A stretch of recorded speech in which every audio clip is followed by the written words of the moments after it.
around 7 p.m. I'm filling in for Chair Waddy since Chair Waddy was not able to be here tonight.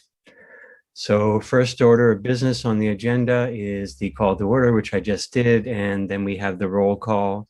Would you do the roll call, please? Sure. Commissioner Donaldson? Here. Commissioner McLeod? Here. Here. Commissioner Moman? Here. And Vice Chair Pilch? Here. Thank you. Moving on to item 3, ex parte communications. Has any of the commissioners have any ex parte communications to report? No, nothing to report. None. Seeing shaking heads or no or hearing no's, we'll move on to the consent calendar. Consent calendar tonight contains 4 items. First is the meeting minutes, and then 3 projects, 4.2, 4.3, and 4.4. Do any of the commissioners wish to pull any of the consent calendar items for discussion?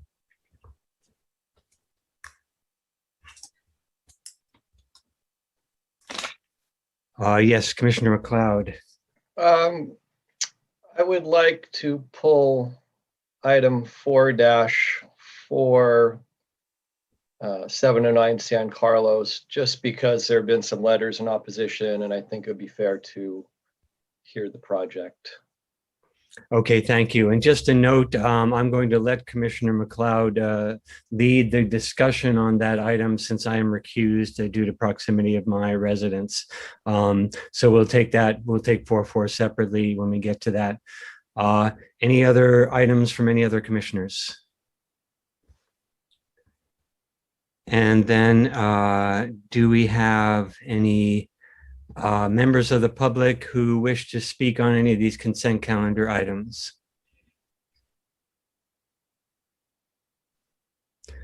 I see one hand raised.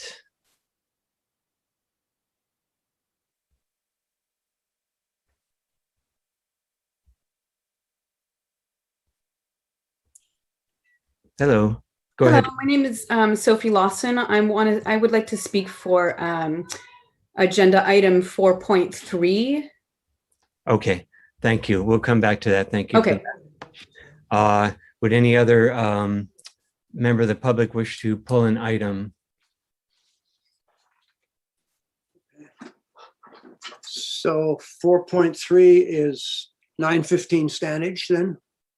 Okay, we'll pull that then. Yeah, right. Yeah, great. Okay.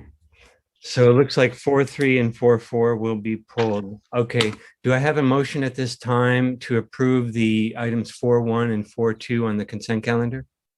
I could move to approve items 4.1 and 4.2. That's the Planning and Zoning Commission minutes of May 12th, and the project at 524. I'll second. Okay, we have a motion and a second. Can I get approval by acclamation, or is there any objections or abstentions? Usually we've been doing a roll call since it's Zoom, so I don't know. Not always. Chair Waddy hasn't always been doing that, but we can certainly do a roll call if you'd like, if that feels more comfortable. Let's just go ahead and do a roll call just to be comfortable. Okay. Oh, that's right. But Chair Waddy was doing the roll call. I got it. Yeah, now I remember. Thank you. I'm happy to do it if you prefer. Yeah. Oh, no, I'm fine with doing it. I think that'll just move more quickly. Just getting used to the format of this meeting. Okay, I'm just going to read across the screen as people appear on my screen. Commissioner McLeod? Yes. Commissioner Donaldson? Yes. Commissioner Moman? Yes. And I am yes as well. So items 4.1 and 4.2 on the consent calendar are approved. And now we'll go ahead and move on to item 4.3. And since we have the member of the public queued up, why don't we just take that public comment right now? Hello, my name is Sophie Lawson. Thank you to the members of the Planning Commission for hearing me today. My husband and I are actually the owners of property 915 Stannage. And I wanted to quickly address the reasons why we have submitted the plans to renovate our property. Then I'll address some of the steps that we're taking to minimize the community impact, and finally clarify a couple of quick points. First of all, when we bought our house 2 years ago, we were really ecstatic to be joining the Albany community and all it has to offer. I'm a Bay Area native, and it means a lot to me to be able to raise my children here in this city and to be able to send them to the prestigious Albany School District. My husband and I worked very hard to be able to save money and consider ourselves extremely lucky to be able to have bought 915 Stannage. We absolutely love our house and our neighborhood, and we knew from the start that we would have to repair the foundations, but that was the only way we could buy into the extremely competitive Albany market. After contacting 4 different structural engineers, they all agreed that the work done to our foundation 30 years ago has actually weakened the structure, and the only real fix is to replace the foundations. If we do not, it's very likely that our house will not survive the next earthquake. At the same time, we are a family of 4 living in a 2-bedroom, 1-bedroom house. I'm sure many of you can imagine the problems that may lead to. So it makes the most sense for us to convert our basement into livable space while we redo the foundations. We're not adding excessive space, just a single bedroom and bathroom within the existing footprint. When speaking to different engineers and architects, many suggested simply raising the house to avoid increasing costs by doing both a lift and dig operation. But after much consideration, we decided to only lift our house by 2 feet and not a full story like we've seen on some other streets.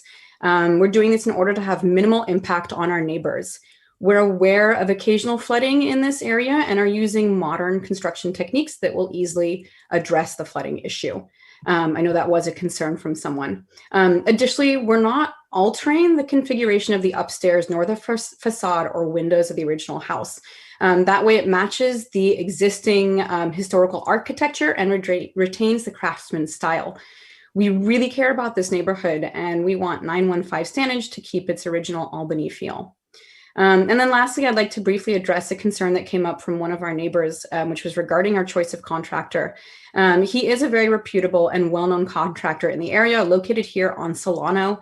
He and his team will do everything they can to ensure the project runs as smoothly and with as little disruption as possible. We have specifically chosen him for this project because of his high quality work and quick turnaround on projects. And then finally, I just want to thank my neighbors for all of their support in this project. I think a couple of them have written in, and that really means a lot to us. 915 Stannage is not an investment property. This is our home. Our intention is to improve the safety of our residents while adding to the overall improvement of Albany and the 900 block of Stannage. Thank you so much for listening to me and for reviewing our plan. Okay, thank you very much. And do any commissioners have any, and is there any other member of the public who wishes to speak on this item 4.3? I'm not seeing any hands, so we'll bring it back to the commission. Do any commissioners have any questions?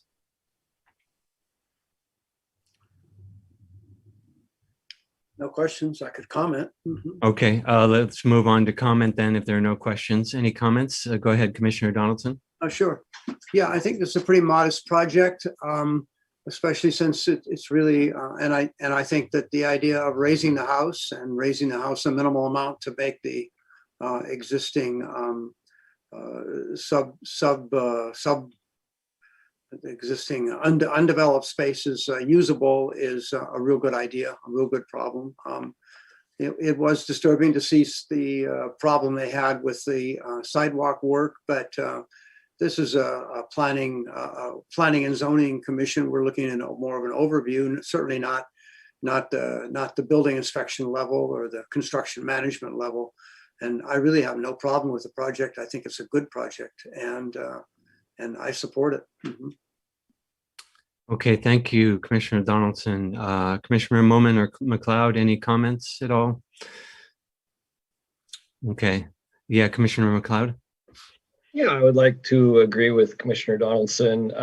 Yeah, it's a nice little project. The one letter in opposition was in fact not addressing planning and zoning issues whatsoever. It was more private issues between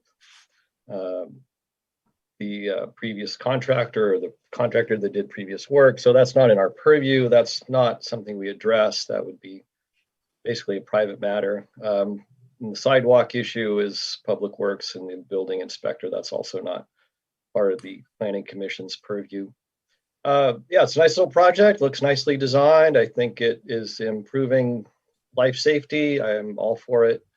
If it's an unreinforced masonry foundation, it's a real hazard and it's a life safety hazard. So yeah, it's great that the applicant is doing this and improving the house and making it safe and livable, and it's sustainability, so it won't fall down and have to be rebuilt, and life safety too. So yeah, great work here. Thank you. Okay, thank you, Commissioner Donaldson. I'd be happy to move. Nick, do you have any comments?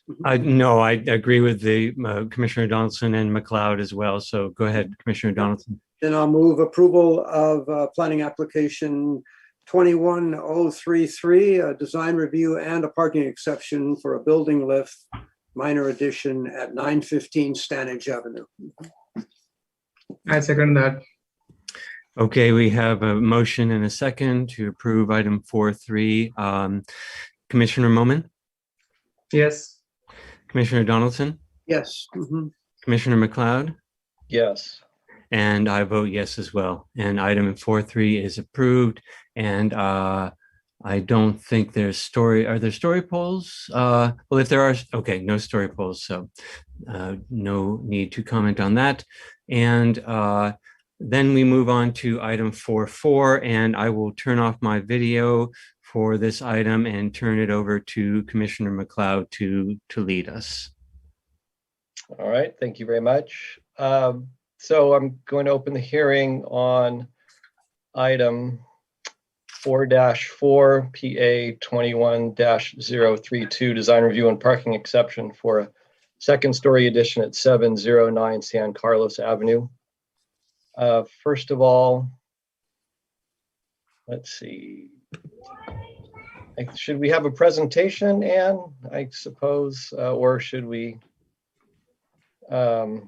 It's up to the commission. I mean, I know you pulled it specifically due to the comment letters that were received. So I don't know if you have specific concerns that were identified in there or that you'd like the applicant to address.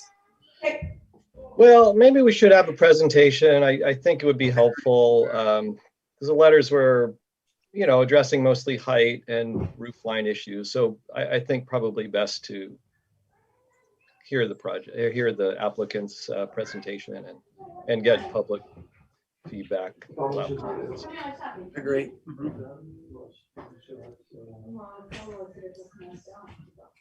Just to clarify, did you want the applicant to do a presentation or do you want a staff summary on the project? Why don't we do the staff summary? Well, let's just do the whole thing, and yeah. Sure, no problem. So once again, this is for PA 21-032, design review for parking exception for a second story addition at 709 San Carlos Avenue. The applicant is seeking design review and parking exception approval for a second story addition. The subject property is 3,333 square feet with a 3-bedroom, 1.5 bathroom, 1,430 square foot house built in 1930. The project scope includes a 573 square foot addition to accommodate 2 bedrooms and 1 bathroom. The applicant is proposing to remodel the existing main floor to accommodate new interior programming for the home. The exterior of the second story addition is proposed to be clad in painted cement plaster siding with a hip roof to match the existing home. The existing storybook Tudor style of the home is proposed to remain. Altogether, this would result in a 3-bedroom, 2-bathroom, 1,823 square foot house with a maximum height of 27 feet and 8 inches. 1 off-street parking space is provided in the attached garage. A parking exception is required to allow 1 off-street parking space in the front yard setback area. And with that, staff's happy to answer any questions. Do any commissioners have questions for staff?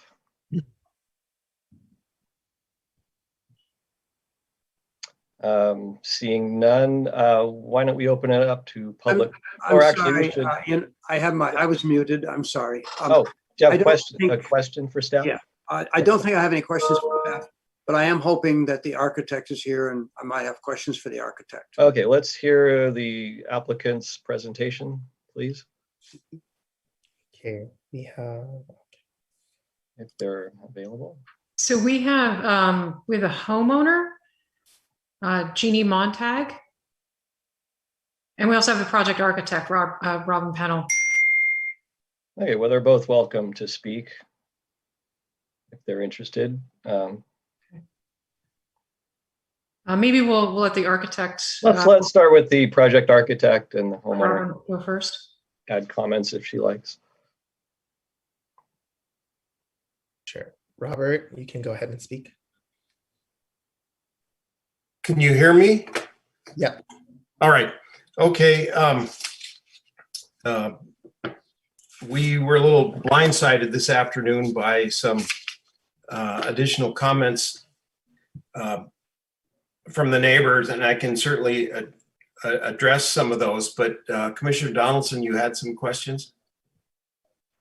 Probably some of the same questions relating to the letters that we've received. Okay.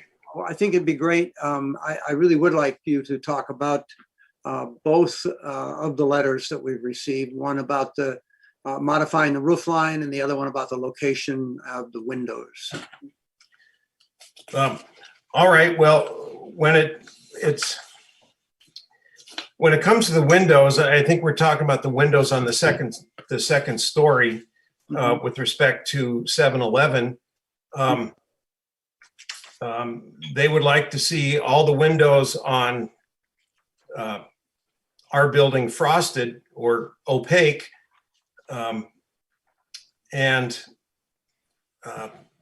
This is an urban situation. We're all living in a city. In Albany, I mean, my neighbor is 3 feet from my property line, and I'm 3 feet from my property line. And that's just kind of normal stuff. And if everybody needs to do translucent or opaque windows, I don't know what's good. It's not fair, and it's kind of crazy. What we've done here with this design is, if you look at the proposed south elevation, we've got window 20, which is in a shower. And if you notice, these windows wrap the corner, and the emphasis in the design is actually not looking out towards the neighbor. The emphasis in the design is looking towards the bay from the bathroom, and the emphasis in the bedroom on the east side is looking out towards the Berkeley Hills. Nobody wants to stand at their window and stare into the neighbor's house. That just does not happen. And to say I can have clear windows, but this guy with a new house, they have to have frosted glass. So basically you're sitting in a bathroom. That's not fair. And again, the design of the bedroom, which I think is the only issue, we do have one window for cross ventilation. That's window number 19. But the design of the bedroom is to not stare at the neighbors, but is to stare at the Berkeley Hills out towards campus. They're worried about the roof being high and things falling off the roof because it's a steep slope. I don't think that's an issue. We know how to build things, and Albany knows how to inspect them, so things are not going to be falling off the roof. And the floor level that we're talking about is at least a foot, maybe more, below the floor level of the house next door that's doing the complaining there. So we don't want to look into their windows any more than they want to look into ours.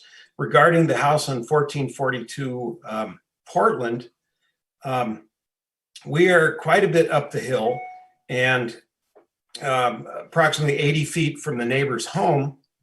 And while they are on the downhill side, if you look at the photographs that they presented, the photographs are bracketed by a tree in their yard and the neighbor's house. So they've actually got this little notch looking up the hill, of which our house happens to appear. And what that photograph doesn't show is all the sky that goes all the way up to God on that side at the same time. And if you look at the flags that are there on the story poles, they talked about, say we do a flat roof, the flat roof would be about 6 or 8 inches below the lowest horizontal flag.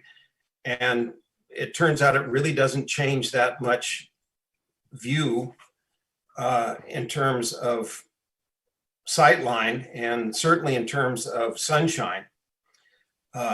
So we were thinking about all of these things when we put it together, and we were hoping we would have heard from them before that, but we didn't. And I'll take any questions. Okay, thank you. Would the other applicant like to speak, or would commissioners care to ask questions of the architect at the moment? Go ahead, Commissioner Donaldson. Yeah, I guess I think I should ask a couple of questions here. The neighbors to the south have suggested moving window 19 3 feet to the east, number 18 3 feet to the west, and number 17 3 feet toward the middle. I'd like the architect to comment on those suggestions. Yeah, window number 19, 3 feet to the east. The location of that window is, again, to provide cross ventilation. We tend to get more breeze coming off the bay, and that is in the west corner of the room to get cross ventilation through the room. And moving windows 18 west,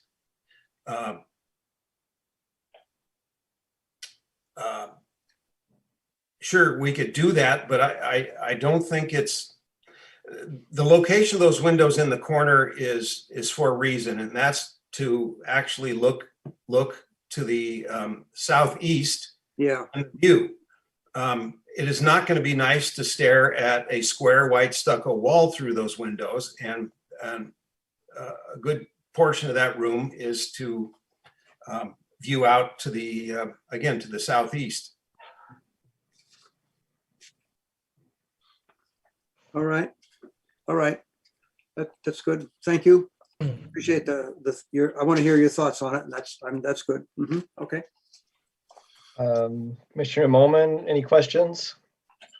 No, but I think moving window 19 should not be a problem if that is the request from the neighbor, and if that helps resolving this issue. I think the extra closet in the master bedroom could be adjusted so that the window that has been placed for cross ventilation could be placed on the east side, if that works. Okay, is that a question for the architect to address that option? Or it's not ideal, but we can do that. Okay. Any other? The whole point of cross ventilation is to catch the breeze off the bay and have the window opening with the hinge on the east side, so that it picks up the breeze, runs it through the room, and goes out window 17, which is on the east side. Yeah. Okay. Are there any further questions? Not for me. I have none. So I guess we can open it up to public comment at this point. Are there any public commenters in the queue? I see one public commenter and the property owner. You can go ahead with the public comment person. Kamala, you have 3 minutes starting now.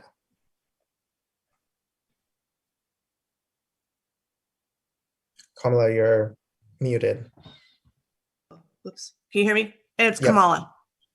It's not Kamala. All right. So I was commenting, I've been trying to comment about the 915 property. Am I not able to do that now? This is the wrong time. I'm sorry. The whole It's been time, and you guys closed. wouldn't let me do that. I'm sorry. That doesn't seem right. I was here waiting in line with my hand raised, and there was no other way for me to contact other than the hand raise. And I mean, I should have had a chance to speak. I think we should reopen it after Nick gets back, after we finish this item, and let her speak. She is the next door neighbor. Okay, that's I don't know fine. if we can do that. We've already. Yeah, taken and I was here on time waiting the whole time, and that, you know. Okay, all right, understood. If you would just wait, and we will reopen the item after we finish hearing this item, 709 San Carlos. We'll open up Stannage again and let you have your 3 minutes to speak. Okay, so are there any other public commenters? Can we let the project owner speak, please? Yes, we have Jeannie Montag. Jeannie, you may speak. Hi, can you hear us? Yes. Okay, we were having trouble, couldn't figure out the muting before. This is Mike Montag, and I'm here with my wife, Jeannie. We wanted to thank you for your time, both to the commission and the staff. We are the owners of this house, and we kind of wanted to build on what our architect, Robin, said. We've worked very hard with him, and we're really pleased with the design that we've come up with. We think that the plan as it's designed actually meets the design and zoning requirements of the city. We're especially proud that we found a way to enhance the livability and sustainability of our house while maintaining the architectural integrity of our storybook Tudor home. And it is in keeping with our neighborhood, and that a lot of the questions I think that were being asked and that Robin was addressing, not only are they in regard for window placement and things, it's not only in regard to ventilation and views, but I think a lot of it has to do with design and the architectural integrity of our house, which I think is, it was really a selling point for us when we moved in, and we were really happy with it. And we think that the way the windows are laid out and some of that sort of thing really is in keeping with the original design while modernizing the house a little bit. We did share the designs with nearby neighbors, and we generally found that they were quite encouraging about the project. And so we're just glad that you're taking the opportunity to look at it and ask questions as need be. And we look forward to any other questions you might have and your approval tonight. Thank you. Okay, thank you. Anyone else in the queue? No more hands up? I see. Two more hands raised. Two more hands raised? Yeah, two. Okay. Next speaker, Julie Lowe. Julie, you have 3 minutes starting now.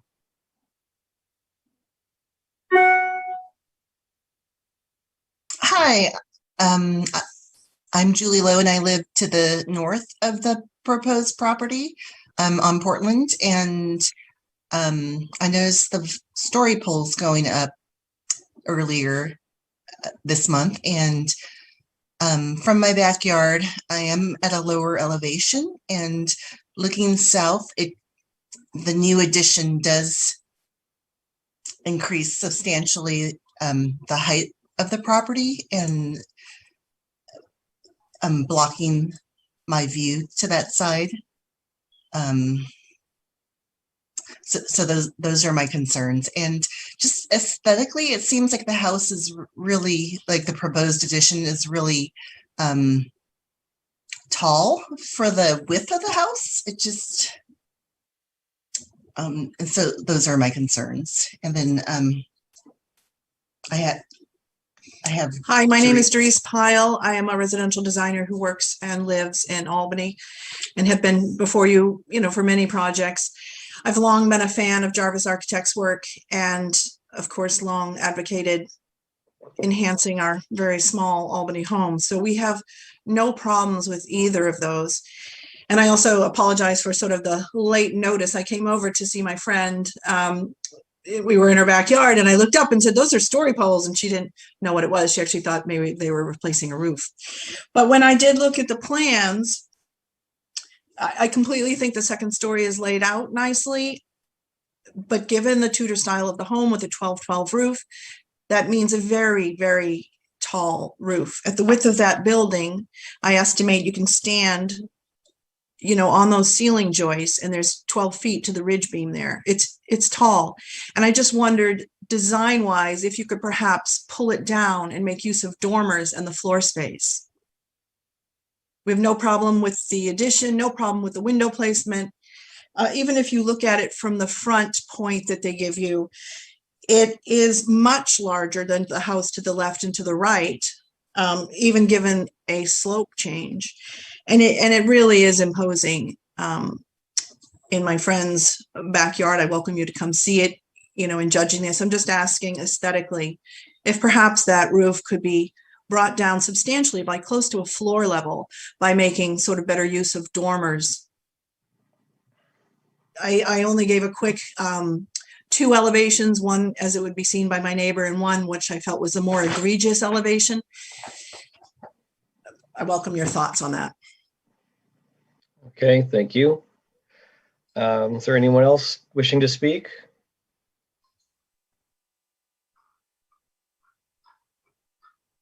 Yes, You're we have muted. we have one other speaker. One other speaker. Okay, thank you. Tong Fong Shu, you have 3 minutes starting now.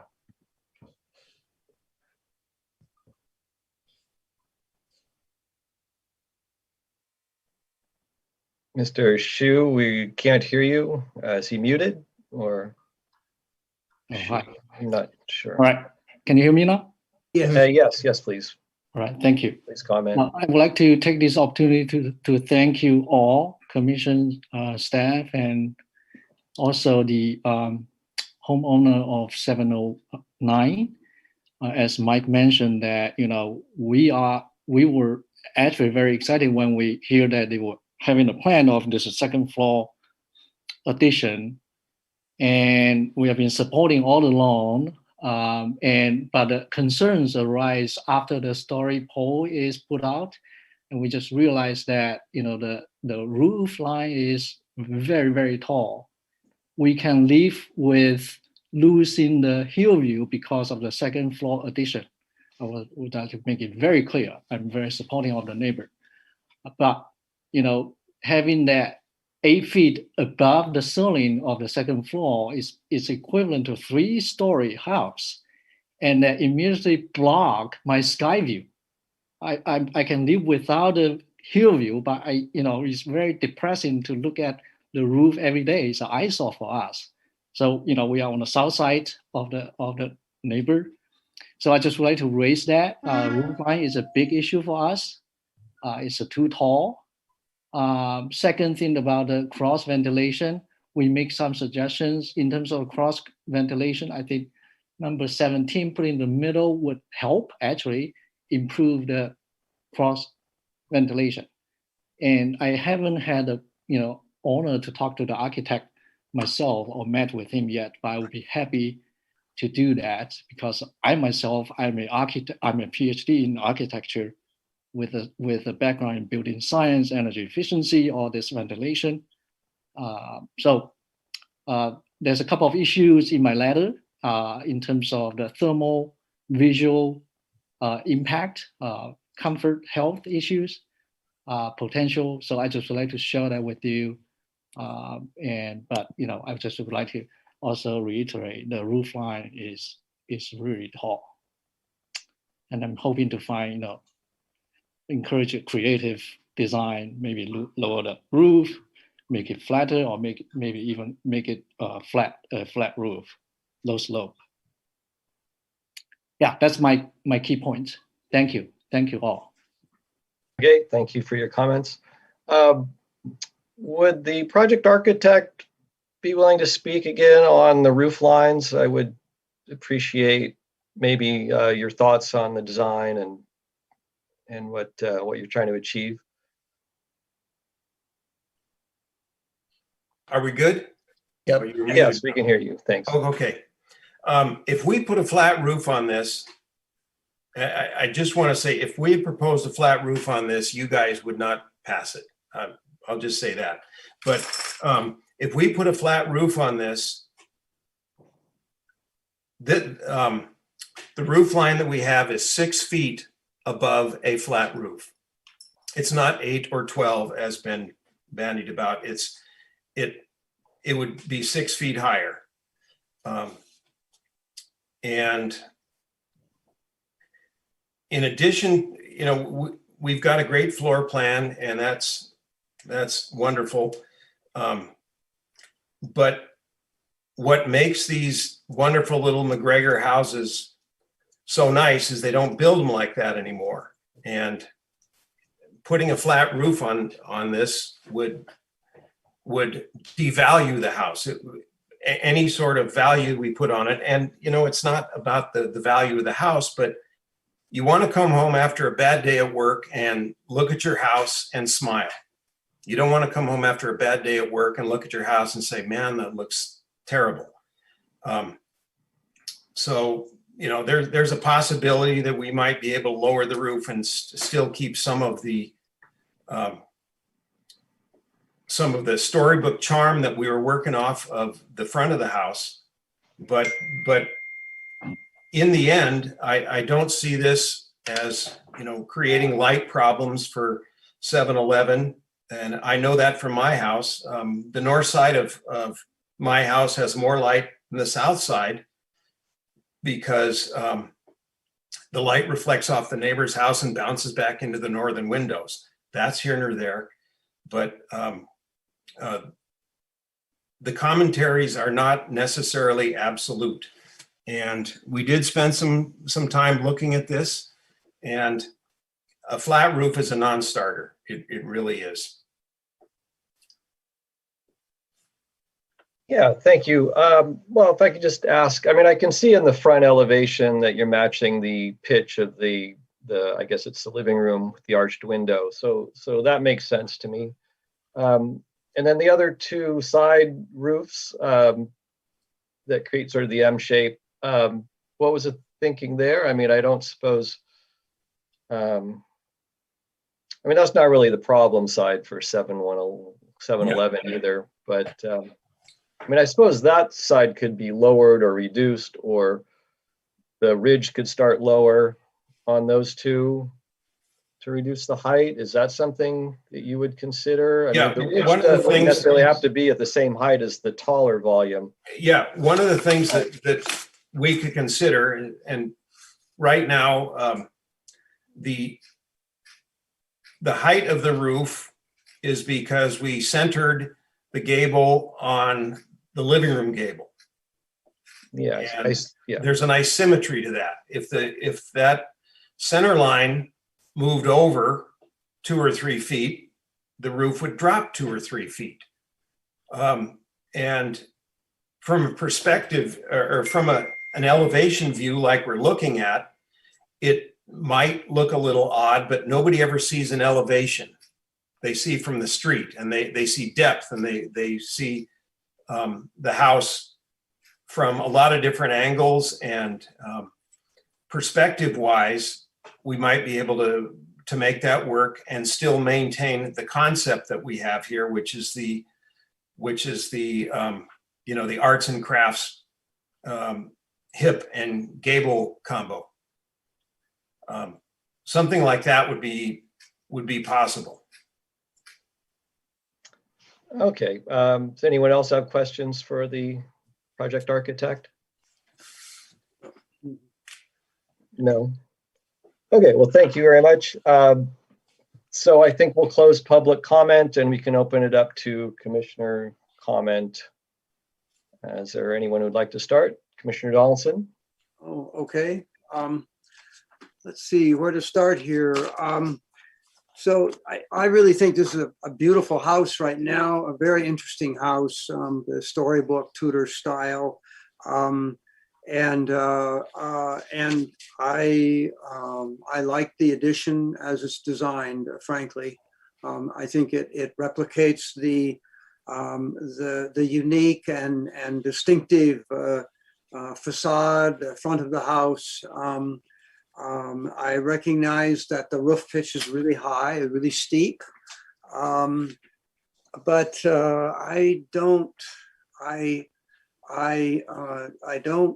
see. I think it's appropriate to replicate that same pitch in the proposed addition. The proposed addition is quite a ways back from the street. It's in the middle of the building. It's not exceptionally wide in the north-south or in the east-west dimension. And it results in a real nice layout. So I really think it's a very attractive design. And I appreciated the input we got on trying to do a different style with a different roof. But it didn't work for me at all, and I'm not sure how feasible it would be anyway. That was submitted by the neighbor on Portland Avenue and her architect. That didn't work for me at all. I'm sorry to say. Looking at the comments from the neighbor on the south, we run into this quite frequently. We all have to deal with homes being so close to each other in Albany. This is a really small lot. It's bigger than 2,500 square feet, but not much at 3,300. The setbacks are really narrow, but that's so common in Albany. So I think I have to deal with it myself in my own home. I think we all have to deal with it. There are so many options these days for different kinds of blinds, window coverings and blinds, some that come down from the top, some that, and that kind of thing. I really do believe, as other commissioners have said in the past, that people don't want to look into their neighbors' homes any more than they want to be looked into. And that people work that out. It is an interesting comment to me that we might be able to relocate some of the windows on the south side. I am not in favor of relocating the ones on the corners. I would potentially consider opaque glass on the south side of the bathroom window, but that is a wraparound window and that might not work either. I'd have to know more about that. I think that the owner and the architect should consider doing that if it works in the design of that bathroom. That would be appropriate and a neighborly thing to do. So relocating the middle window by a few feet, I would support that if other commissioners support that. I don't feel super strong about it. I understand the applicant's desire for the cross ventilation in the bedroom. So where does that leave us? I think that I support the project as designed, actually, and that some tweaks on the window placement and design, maybe possible opaqueness, might be appropriate. So that's my thought on it right now. I'm interested in what other commissioners have to say. Mm-hmm. Okay, thank you. Commissioner Mumin, do you have comments? Sure, yeah, thank you. I think this is a beautifully designed house in every which aspect. It really respects the existing style of the house and complements that with the new extension, and really beautifully composed elevations and roof lines. I really like this design and I support this as designed. But since it is a conflict between the neighbors, I would like the architects to explore minor adjustment of the roof. It is not a condition again, but just a suggestion. Like we have this M-shaped roof. Major big portion of that runs east-west, and then there are two portions which are north-south. And I think the biggest impact that the roof is having on the neighbor's view is the southern portion, which runs east-west. If one of those north-south roof is extended further south, the one on the east side, and I understand the architect's intent, and the owner also commented on that, then they have coincided the living room roof with, the bedroom roof with the living room roof, which kind of creates a nice pattern. They could keep that gable end, but the eastern portion of the south part of the roof could be removed, and the eastern part of the eastern vertical eastern north-south roof could be extended to south. I hope it is clear. Sure. It is difficult to explain Yeah. without. Yeah, but basically, the gist of my suggestion is reducing the presence of the east-west roof on the south side. Mhm. But when you see that in 3D, that is what is most visible from the neighbors. And so instead of having a horizontal plane of the roof, if you see gables of the other roof, or like a hip of the north-south roofs, that might reduce the bulb feeling, sense, perception of the bulb.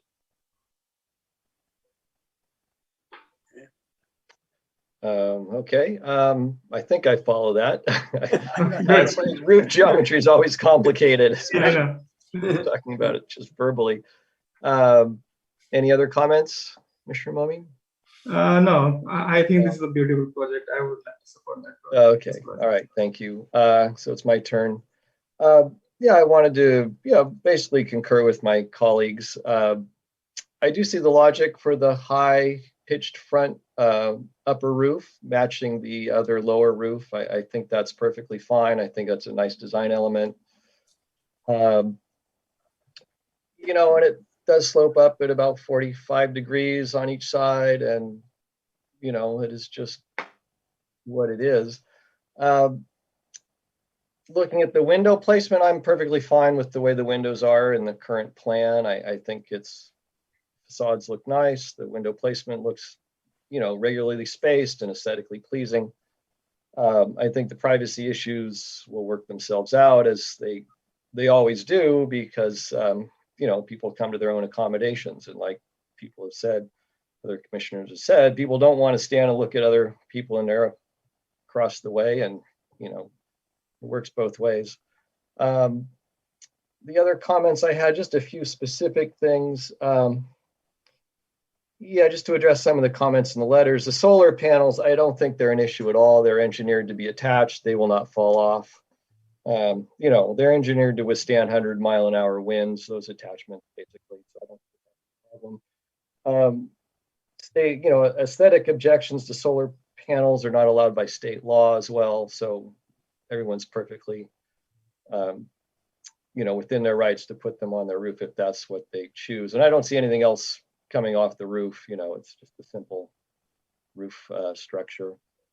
And then reflection, I don't think there's going to be any reflection off the solar panels at all either, because of the angles, sun angles, and angle of the roof. It's just the sun will not get high enough to bounce light down towards the ground from south-facing solar panels. Let's see. Yeah, the opaque glass at the bathroom. I think the bathroom windows are high enough, so I don't think that's going to be a problem for privacy either. So, the only thought I had, and I guess I do see Commissioner Moman's point, I guess you could extend the front gable back a bit. You could run a cross gable and drop the back roof down, I think. And it could still continue at a 45-degree pitch, but could be lower. But, I think I would just, if I were to suggest something, it would be to take the M-shaped roofs, those perpendicular roofs to the main gable. I would just lower those down a couple of feet. I don't think you lose anything in your design, and you bring them down from the ridge so they're not quite as high.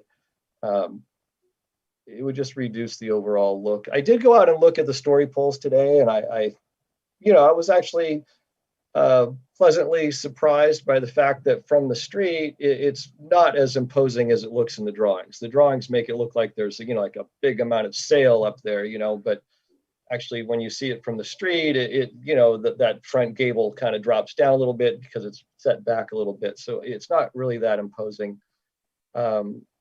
And everything is within the setbacks, within, conforming boundaries. So I really don't have a problem with approving the project as is.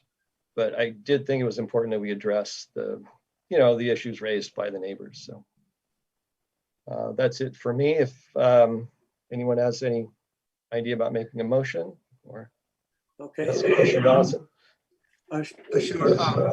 Commissioner McLeod, I'm glad you brought up the question about the solar panels. I appreciate your input on that. I was thinking, I was planning to mention that too. It sounds like we have a consensus here that the project as designed is good, with some recommendations to the architect to consider possible changes that could reduce the height by a little bit. If that's the case, I'm prepared to move the project, move approval. Sure. One other thing to mention, and that's from my site visit looking at the driveway today. It has a bunch of steps going up the middle. Yeah. And then a pile of dirt or something, but I think the condition has to also be that the steps are removed so that it's actually able to be used as a driveway and access the garage. So that it's a usable driveway without the steps. So I think that should be part of at least one condition of approval. I can see that. I noticed that too. And I wondered if my car would go up there or not. My little car would scrape on the bottom. Yeah. All right. With that, then I'll move approval of planning application.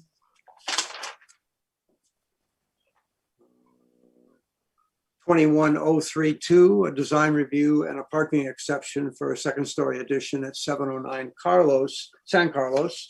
I'll move approval of it with the condition that the driveway may be made drivable, and also with the condition that the architects consider the possibility of the modifications that we have suggested that might reduce the height by a small amount and bring those back to the staff for review and implementation if feasible. Is that appropriate? Yeah. Is there a second? 1 second. Okay, shall we proceed to vote? Commissioner Moman? Yes. Commissioner Donaldson? Yes. And I will vote yes also. So item 4-4, PA 21-032, design review and parking exception for a second-story addition at 709 San Carlos Avenue has been approved. And I would like to remind the applicants that there is a 14-day appeal period and to leave the story polls up for that period. So that ends this item, and we'll turn it back to Commissioner Pilch as our chair for tonight. Thank you, Commissioner McLeod. Thanks for running that portion of the meeting. So let's go back to item 4.3 and take the missing public comment. I was watching for hands during that time. I did not see Kamala's hand, but I may have missed it, or I may have gone too fast. So let's bring Kamala, I believe it is, back on for her comment on item 4.3. If she's still there. Yeah, there we go. Yeah.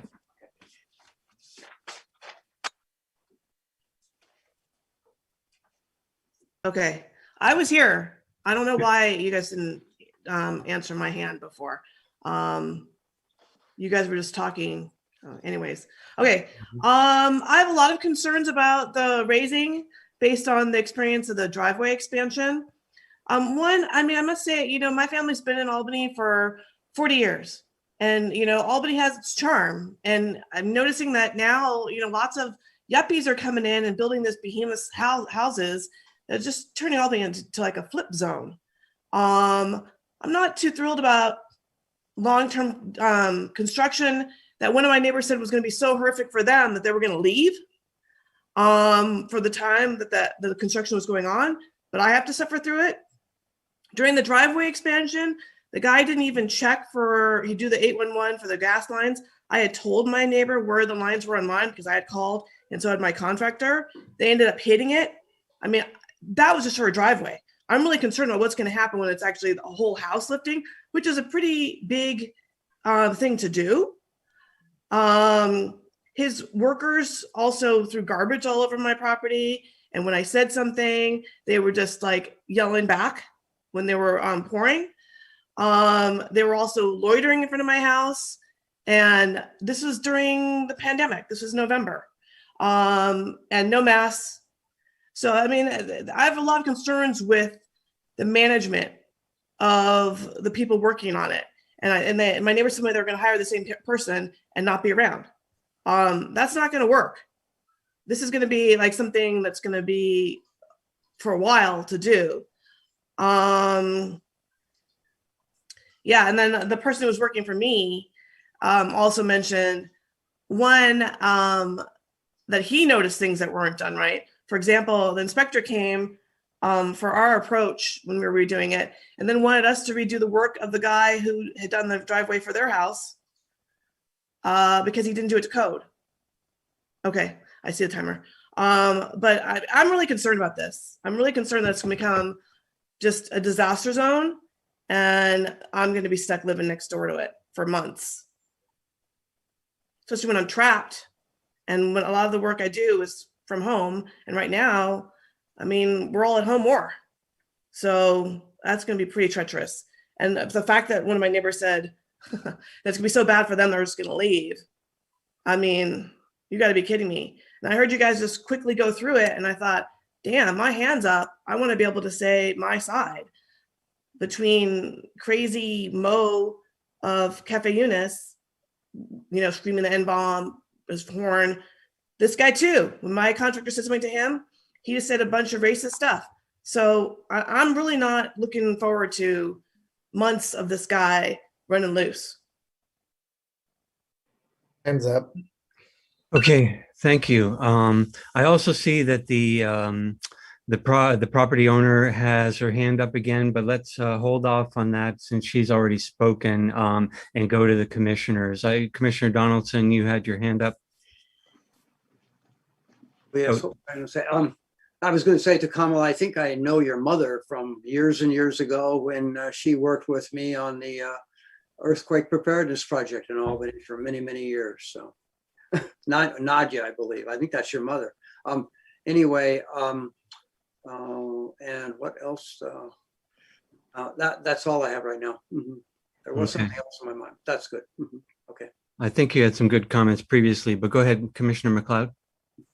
Yeah, I guess I can repeat a little bit of what I said earlier in that, I appreciate Kamala's concerns, and I know noise during construction has been a big concern for people working at home, but basically that's governed by the building department and our construction hours and noise ordinance, and that would be something that the building department would deal with if they are making too much noise outside of construction hours. Otherwise, the concerns and issues you've raised are not in our purview as a planning and zoning commission. These are more of private concerns between neighbors and between the construction business. And I don't really know what the best venue is to deal with that or how to deal with that, except try to talk to the neighbors, and hopefully they will talk to their contractor to make sure they behave appropriately. Regarding the excavation or digging, yeah, it's required to use underground service alert before digging, and so the utilities can mark all the lines and everything else. And there are really big fines and liabilities if that's not done. So, that's also a question for underground service alert to deal with if it doesn't happen. So the utilities are very concerned about people digging without having things marked. So I understand that issue. It's something that has to be done on any project and would certainly have to be done again on this project. The applicant has to be aware of that the contractor is required to do that. Otherwise, there really were no planning and zoning issues in your comments, but I do appreciate your concerns and understand it's hard during construction for everybody, neighbors, etc. I'd like to also comment that we did receive Kamala's letter. I did, and read it carefully and considered it when we heard the project. So and everything that was in the letter and more. The letter contained as much as ever and more than what we've just heard in her 3-minute presentation. Okay, thank you. Any other commissioner comments? I would concur with my fellow commissioners. There are certainly Kamala should contact the city should problems occur on the upcoming construction, but there's nothing for us to address here unless staff has any corrections at all. Otherwise, I think we have already taken the vote, and if everyone's okay with it, we'll just go ahead and move on. Maybe I'll make a quick motion. I'll make a motion that we not reopen 915 Stannage after hearing from this public comment. Maybe we can get that on the record. If there'll be a second, and that we've heard the comment and nothing has changed as far as our action on the project. That's my position, and I'd move that if someone will second it. Yeah, I'll second it just as a and just one moment, I see that the project owner or the property owner still has her hand up. I don't think there's anything else to be addressed here, but oh, okay, she's lowered her hand, so I think we're good. Okay, so we have a motion and a second, I believe, correct? Yes. Okay, then I'll do a roll call vote to not reopen item 4.3. The vote of yes means we are not reopening 4.3. So Commissioner Donaldson? Yes. Commissioner Moman? Yes. Commissioner McLeod? yes. And Commissioner Pilch is me, and I vote yes as well. So thank you, and we can move on. Thank you, everybody, for your work on these items. All right, we will move to announcements and communications. Item 5, there are none listed on the agenda, so I believe I can move right on to public comment. So this is a time for members of the public to speak on any items, any planning and zoning items that are not on tonight's agenda. So are there any members of the public who wish to speak on an item not on the agenda tonight? Please raise your virtual hand. And going once, going twice. I see no hands raised, and we will move on from public comment, item 6, to item 7. Action on matters. Okay, we have nothing under item 7, so we have only new business. So no continued business, only new business, which is the item 8.1, the study session for the San Pablo Avenue specific plan. And I understand that we have a robust staff presentation on this, so I'll hand it over to staff. Yeah, I'll just give you a quick introduction on this before I turn it over to Jean Iceberg from Lexington Planning. This is the first time that you're looking at substantive components of the draft specific plan for San Pablo Avenue. We had a series of study sessions in 2020 and took a lot of the feedback and comment received. And so before you tonight is the draft land use policies for the commission to review, take public comment, and provide feedback for further refinement. And so with that, I will turn it over to Jean Iceberg from Lexington Planning. Thank you, Anne. Good evening, Commissioner Pilch and members of the commission. I'm going to go ahead and share my screen.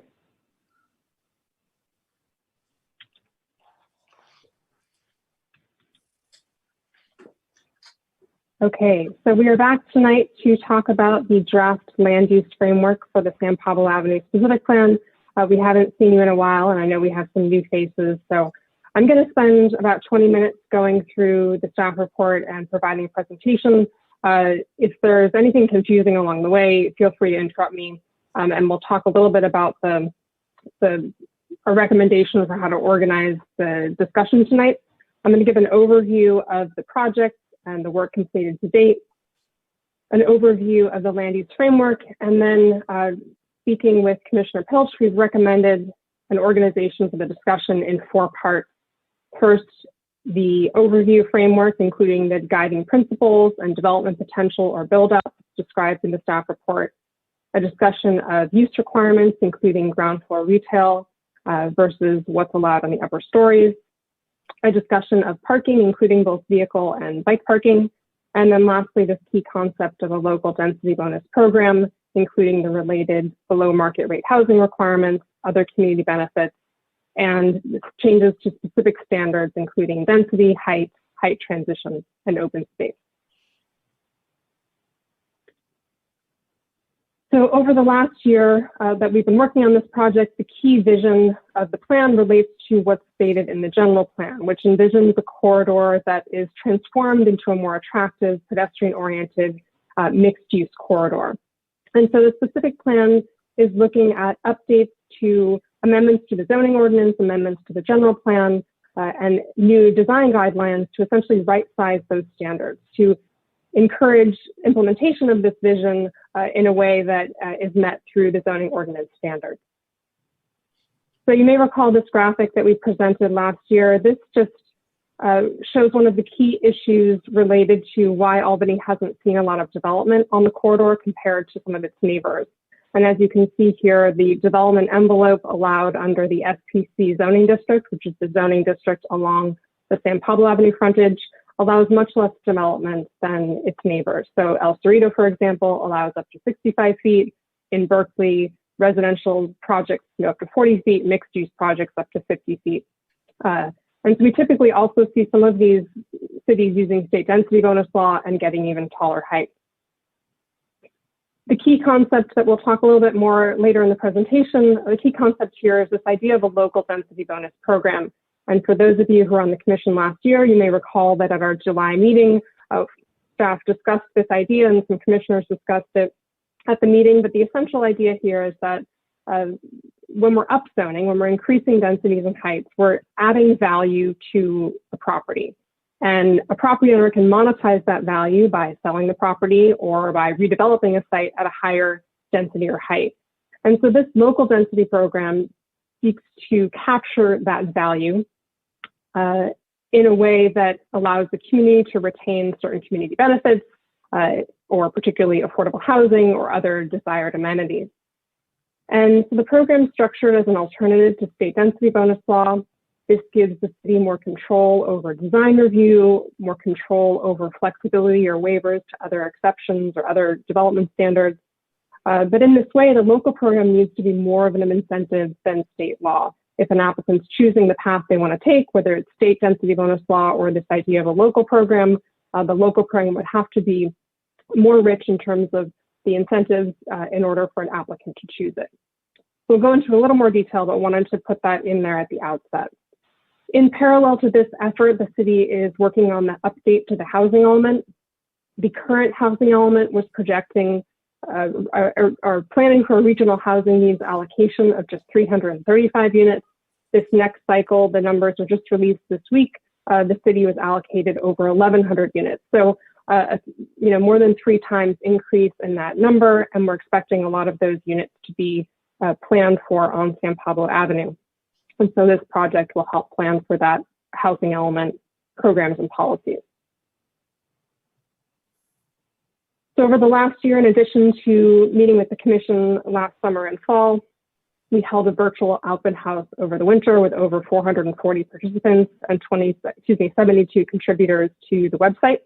And as you may recall, the commission received a presentation on findings from that outreach just a couple months ago in March. So tonight we're talking about land use policies. We're going to come back next month and talk about design standards and design guidelines, and then come back again in July for a discussion of the infrastructure analysis and infrastructure plan related to stormwater, sewer, water, as well as the traffic analysis and mobility plan. And so then in the fall, we'll come back with the complete specific plan. I should mention that related to the SB2 grant, the focus of this plan is on housing. But this is a complete specific plan, and so in that way, we do have an infrastructure plan as required under state law, and we'll be doing a CEQA analysis on that whole plan. And then we would come back for adoption hearings next winter, including zoning amendments and general plan amendments as needed. So our first of 4 topics in terms of an overview This is a set of guiding principles. This appears on page 5 of the staff report.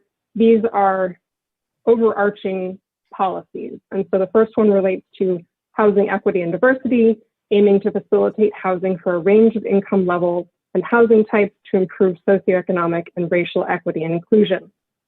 Second, promoting varied commercial uses. This is both supporting local and regional serving retail and commercial uses accessible to all modes. So as I mentioned, although this is a housing-focused plan, San Pablo Avenue historically and at present is a very commercial-oriented corridor. And so we're still keeping that in mind as we plan for future housing.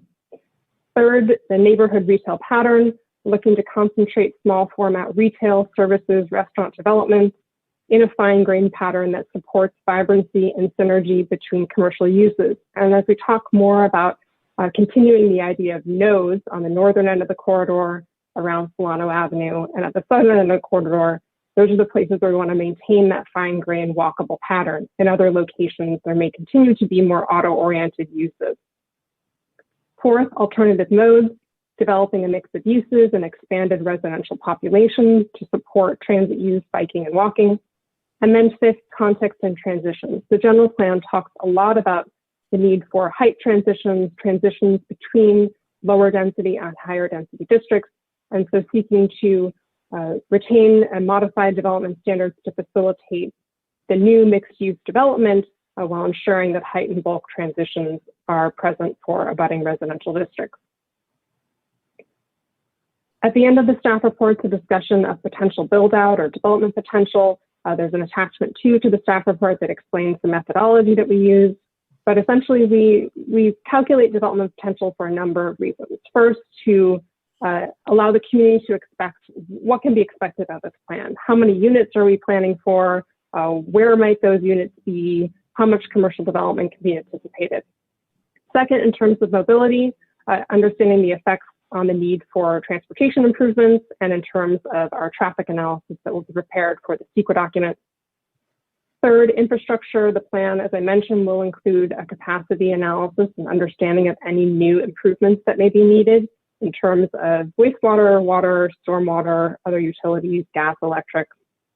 Fourth, in terms of the California Environmental Quality Act, we're looking at an environmental analysis. Most likely it's going to be an addendum to the general plan EIR, but that will be determined once we have solidified the project. And then lastly, I mentioned the housing element. The development potential calculated here may be helpful as the city prepares the housing element. The staff report talks about potential locations or opportunity sites where development could happen. This methodology assumes that development will really only take place on parcels that are at least 10,000 square feet. And that means they're either actually 10,000 square foot parcel or through lot consolidation based on properties that are contiguously owned, meaning under the same ownership, a parcel could be at least 10,000 square feet. Or if parcels were identified in the last housing element, we identified them as potential sites, or if they're vacant. And so you can see they're kind of scattered around the corridor, but they're mostly consolidated on the northern end, in the middle, and fewer on the southern end. And so our total build out that we're calculating is just over 1,100 units, and actually a net loss of commercial development. As you can imagine, a lot of the new housing is coming at the redevelopment of the single-story commercial uses. And so we're seeing a net loss of commercial development overall, even though we expect some new ground floor retail development. Second key topic is the use requirements. Specific plans are required to identify land use designations. In this case, the city has general plan land use designations identified in the general plan, and then zoning districts in the zoning ordinance. The city has has consistency between those two documents, and we don't. And those existing designations capture the essence of what we're trying to do on this corridor, and so we didn't feel the need to come up with a whole new set of districts. And so this specific plan does not create additional land use classifications, but rather relies on the general plan and zoning district designations. There is one location where we've suggested a potential for rezoning. This is between Washington and just north of Solano Avenue, proposing to amend the general plan land use designation from high density residential to San Pablo mixed use, and likewise the zoning district from residential high density to San Pablo commercial. And the thinking here is that there's some existing vacant sites that could be redeveloped. It is in close proximity to the Solano Avenue intersection and the retail along that street, as well as the small retail on San Pablo, and that it fits within the 2-3-story context of the facing block on Keynes.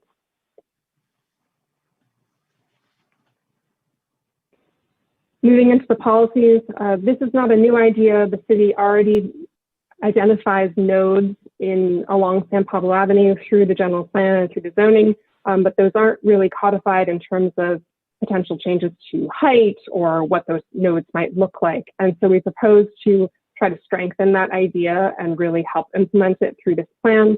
We've identified 3 potential nodes, one north of Clay and Brighton, closest to the El Cerrito BART station, one at the San Solano Avenue intersection, and one between Marin and Dartmouth on the east side of San Pablo to try to create some synergy with the UC Village retail. And in these locations, it could be architectural features, public art. This is something we'll discuss more in the urban design topic when we come back next month, but will come into play when we talk about uses. So the way it is now, ground floor retail or ground floor commercial is required along the entire length of the San Pablo corridor.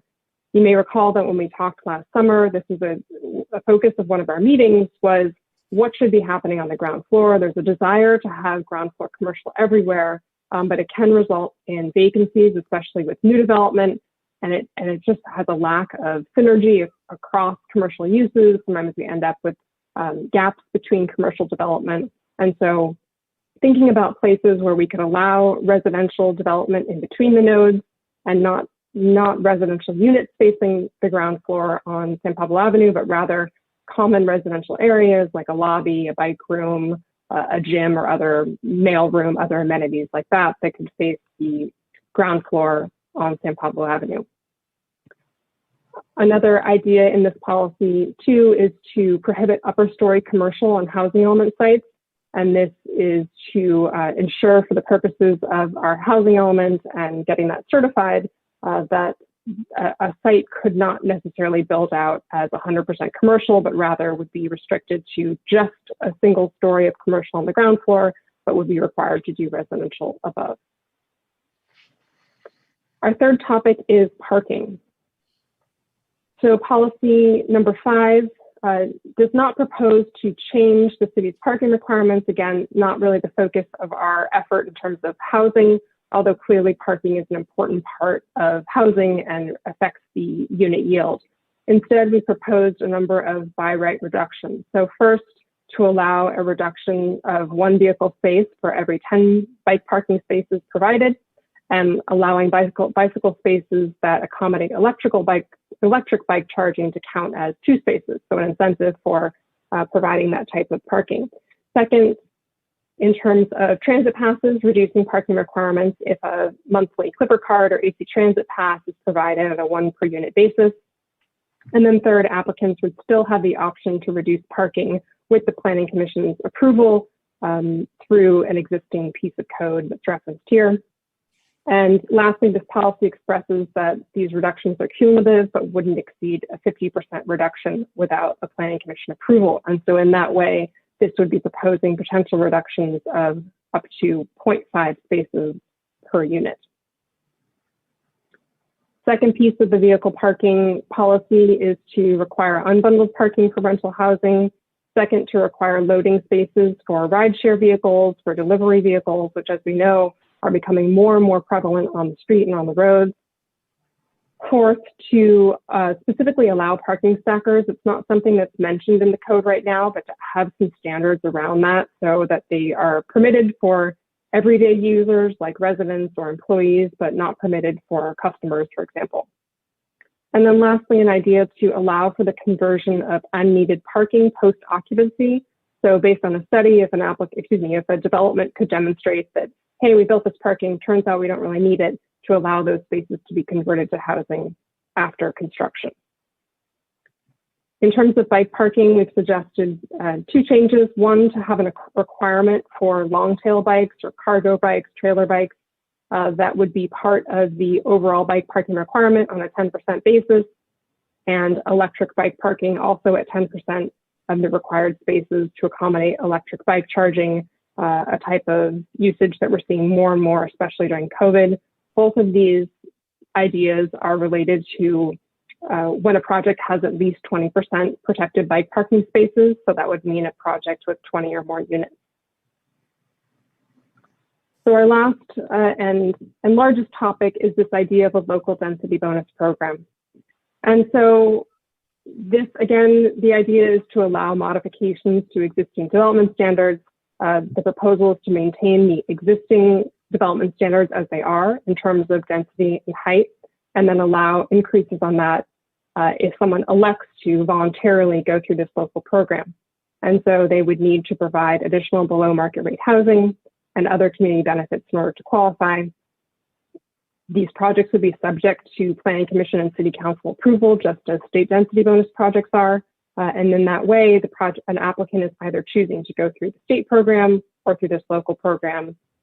And again, the idea is for the city to capture the value of upzoning private property, as well as to retain control over design review and over any waivers or exceptions requested. Now, again, this is an idea. If the commission was not interested in going this route, of course, we still have the option of just modifying the existing zoning standards. And so we just want to be conscious of this idea of value capture, but certainly there's many ways that we could go about pursuing this implementation. So just explaining what the existing zoning is, we've got the SPC zone, our high density R3 district. Here's Keynes or Adams Street, and then stepping down into the R2 and R1 zones. As you can see from this map, there's actually not very much differentiation between these various zones. The high density zone is somewhat similar to the SPC zone in terms of height, and the medium density likewise is 28 to 35 feet. The proposal here is to, again, maintain that base zoning in the SPC zone, but allow a local density bonus up to 68 feet or even up to 85 feet at certain nodes. The R3 would, again, stay where it is, and only for certain types of true lots. So if a parcel is owned from San Pablo to Keynes in the R3, also eligible for a bonus, and I'll mention that a little bit more in detail in the next few slides. So to qualify for this program, the thinking is instead of meeting the existing 15% inclusionary housing requirement, that's the below market rate housing requirement, an applicant would need to provide 20% of the units at below market rate. And then they would have to provide an additional set of community benefits. We've proposed some options here. These are the biggest ticket items on the left: publicly accessible open space, a large ground floor commercial tenant space, a mid-block pedestrian connection to break up that large super block, or design construction of a bicycle and transit pedestrian facility, such as a bus shelter. Or someone could choose two items on the smaller ticket list: on-site public art instead of an in-lieu fee, family-friendly housing defined as units with 3+ bedrooms, all electric construction, PV or solar hot water panels, and EV-ready charging for all off-street parking spaces. So we generated this list based on some of the city's priorities as expressed in the general plan, the active transportation plan, the climate action plan, but these are just ideas. And if we did want to pursue this type of strategy, we'd recommend that you potentially adopt this by resolution so it can be more easily updated from time to time as priorities change. This table appears in the staff report that just explains how this could work.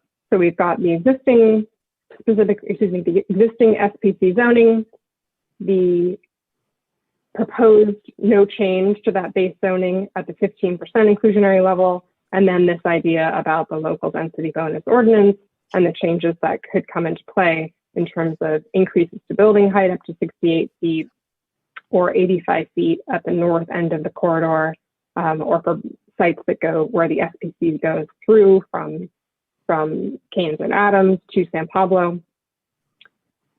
Proposal to remove the max residential density. We've talked before about how residential density is not the greatest measurement of density because it's so dependent on the unit size and the bedroom count. Proposing to increase the FAR to 3.5 or 4.5 in that northern node, or where the SPC goes through. Proposed to remove the daylight plane, and I'll talk more about this in a minute, and replace it with a series of setbacks. Proposing to reduce the open space requirement. As commissioners may recall, all of the recent multifamily projects that have been proposed in the city have proposed state density bonus and have requested concessions for open space. They haven't been able to meet that standard. We propose to modify that to a more urban standard. This standard is still higher than El Cerrito and Berkeley, for example. And then, as I mentioned, the review process stays the same as the state density bonus process, where a design review would be subject to Planning Commission and City Council review. I mentioned the existing daylight plane requirement. Just wanted to show that here, what that looks like. So right now in the SPC zone, when you're abutting an R3 zone at that rear lot, this is the property line, you have two choices. You can do a 10-foot setback, go up 20 feet, and then take your daylight plane. Or you can do a 0 setback, go up 12 feet, back 10 feet, and a 35-degree daylight plane. What that means in this model is that you have some shadow impacts, but this is a spring-fall equinox example. But for an urban condition, we believe that it's not detrimental and is appropriate for the urban condition. So recognizing that these types of height transitions are really important to the community, we learned that from the virtual open house, and we understand that from the general plan.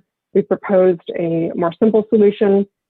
This is showing the daylight plane and how it intersects at a 68-foot building. And the problem is that it really cuts into that 68-foot building. You can't get any of that height. So instead of missing this potential unit yield and still thinking about that setback to allow for sunlight, for air, for access to the neighbor, we proposed a 10-foot setback at the ground level, and then at that 38-foot level, which is similar to the height of the R3 district, a setback of 20 feet from the property line. At the side yard, we've recommended a 5-foot setback. On the SPC zones that go through to Keynes or Adams, we're recommending no change in the setback there, so maintaining that 15-foot setback, adding in this step back, as I mentioned on the previous slide, and really using the width of the street, which is 50 feet from property to property line, to allow for that light and air access. I mentioned earlier, as an incentive for lot consolidation, we proposed an idea to allow a height bonus in the R3. It's really the only changes proposed in the R3 district are this additional 15 feet in height, an additional FAR increase from 1.5 to 2.0 to try to encourage lot consolidation on those 3 lots. And then lastly, an additional modification that the Planning and Zoning Commission could approve additional modification to these or other development standards with the making of findings, again, giving the city more discretion in the review of projects. So wrapping up, the staff report goes through some examples of how the existing and the proposed base zoning in the SPC compares to state density bonus law and compares to local density bonus program as drafted here. And so we can walk through this if you have questions.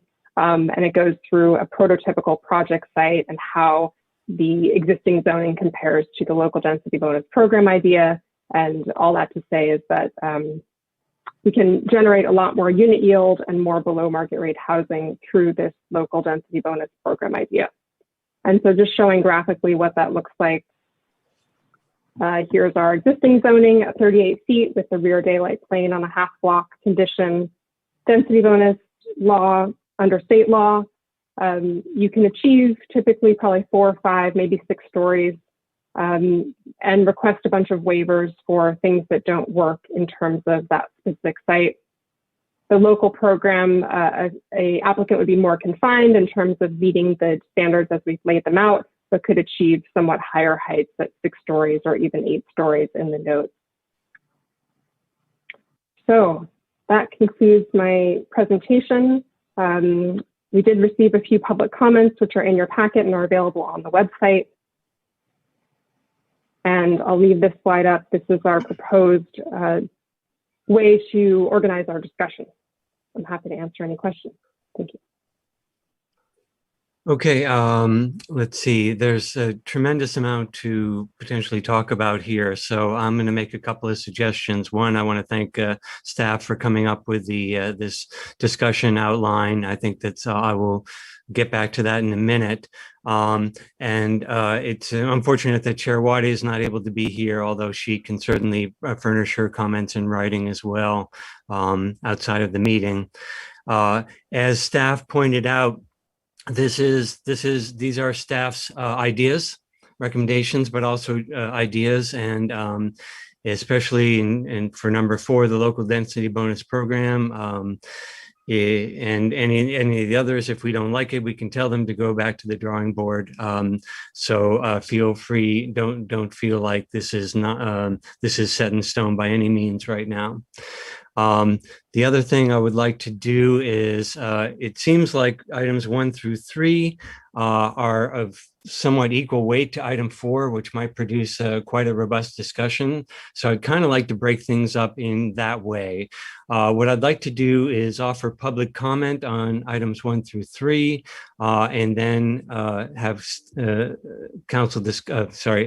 commission discussion, and then offer additional public comment on item 4 and have discussion as well. So 2 opportunities for public comment. Of course, and someone is free to comment on anything in public comment, including item 4, even in the first comment period. But we will have the two comment periods in order to have allow for enough public comment.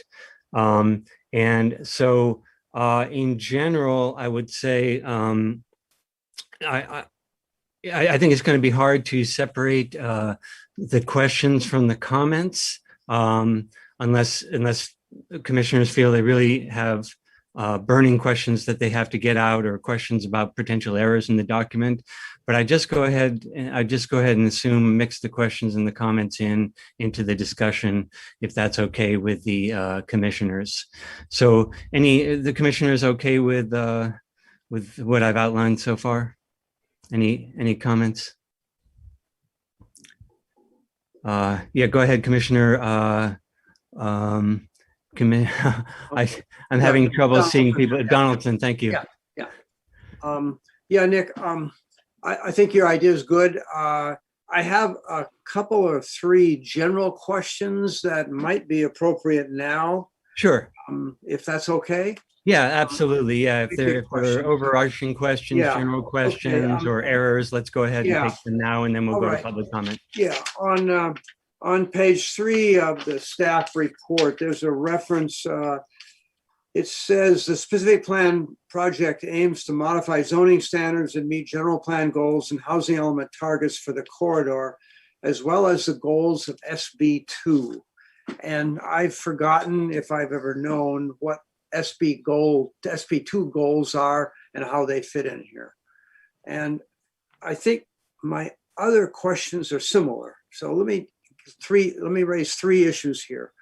Another place in the staff report, it talks about how if we did a local density bonus program, SB 35 and SB 330 would not apply.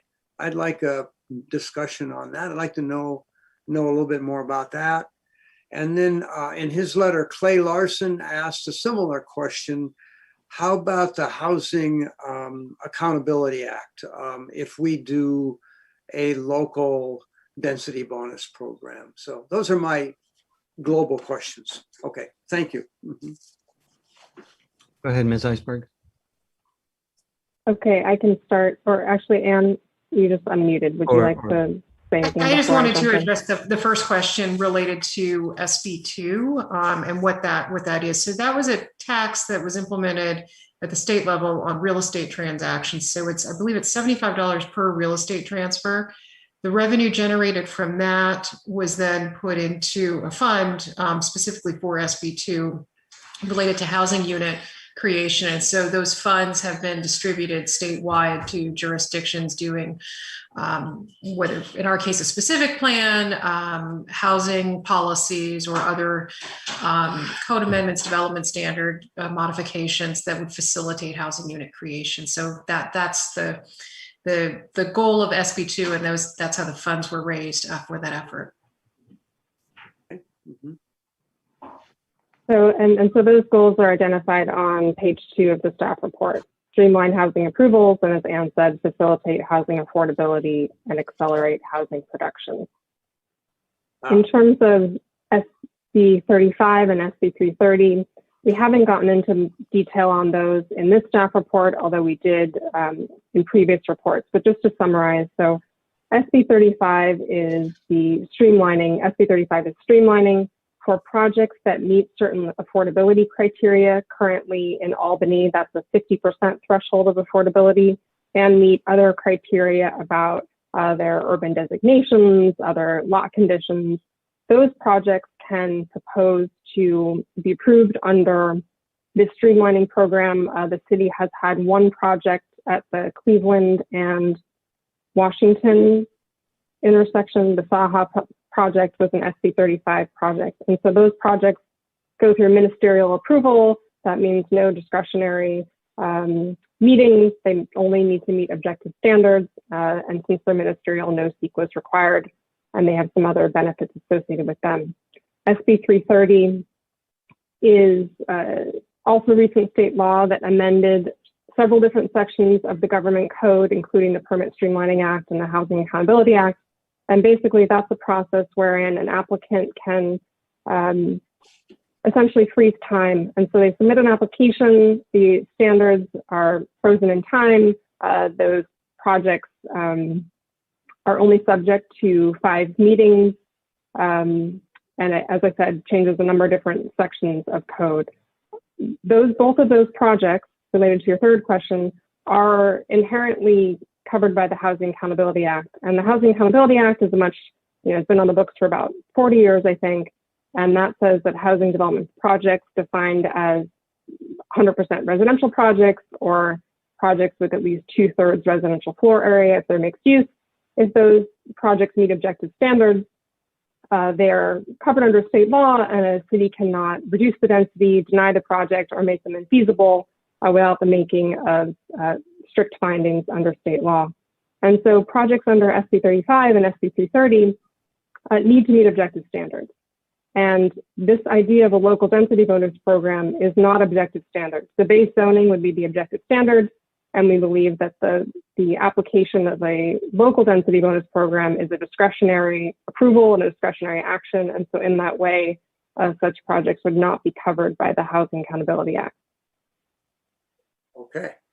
So you're pretty confident then that that SB 35, SB 330, and the Housing Accountability Act that would not be applicable if we were for a project under a local density bonus program. Okay, that's good. But am I right on that? Mm-hmm. I don't think so. I mean, the way that's proposed right now, that's the intention, is that the local program is a discretionary review. We've talked about the making of findings, and these projects are exceeding the base objective zoning standards. So, would need the city attorney to weigh in with her viewpoint on that. But based on how we've structured it now, the idea is that this would be separate from those state laws. Okay, that's good. Thank you. Mm-hmm. Okay, thank you, Commissioner Donaldson. Commissioner Momin. Yeah, I just have a question related to SB 35. So you mentioned we would have opportunity to review the project, just maximum 5 meetings. What would we review those projects for? Would those projects be subject to San Pablo Avenue specific plans, design guidelines, and some of the design standards? So let's say hypothetically, we approve a specific plan on San Pablo Avenue. It includes both design guidelines that talk about the intent behind design and then also include objective design standards. A project that proposes under SB 330 or SB 35 would be subject to the objective standards. So objective development standards, objective design standards, things like setbacks, or the facade needs to be detailed in such and such way, or materials. But the commission or the council could only apply subjective guidelines to the extent that they're really advisory comments. They can't hold a project to those subjective criteria. You also asked about the 5 meeting limit. So the SB 330 provision under state law limiting projects to 5 meetings, that would mean that, and that includes appeals. So, it depends how the city organized that, but it would be up to 5 meetings by the planning commission, the city council, and any other body that would need to approve the project, whether it's public art or anything else. Thank you. Thanks. Commissioner McLeod. I have one just really basic question about our housing element and whether any units that would be potentially created under the local density bonus program would count towards our regional housing needs assessment targets, because I know that our consultant had said that anything potentially created by the state density bonus law would not count towards those target totals.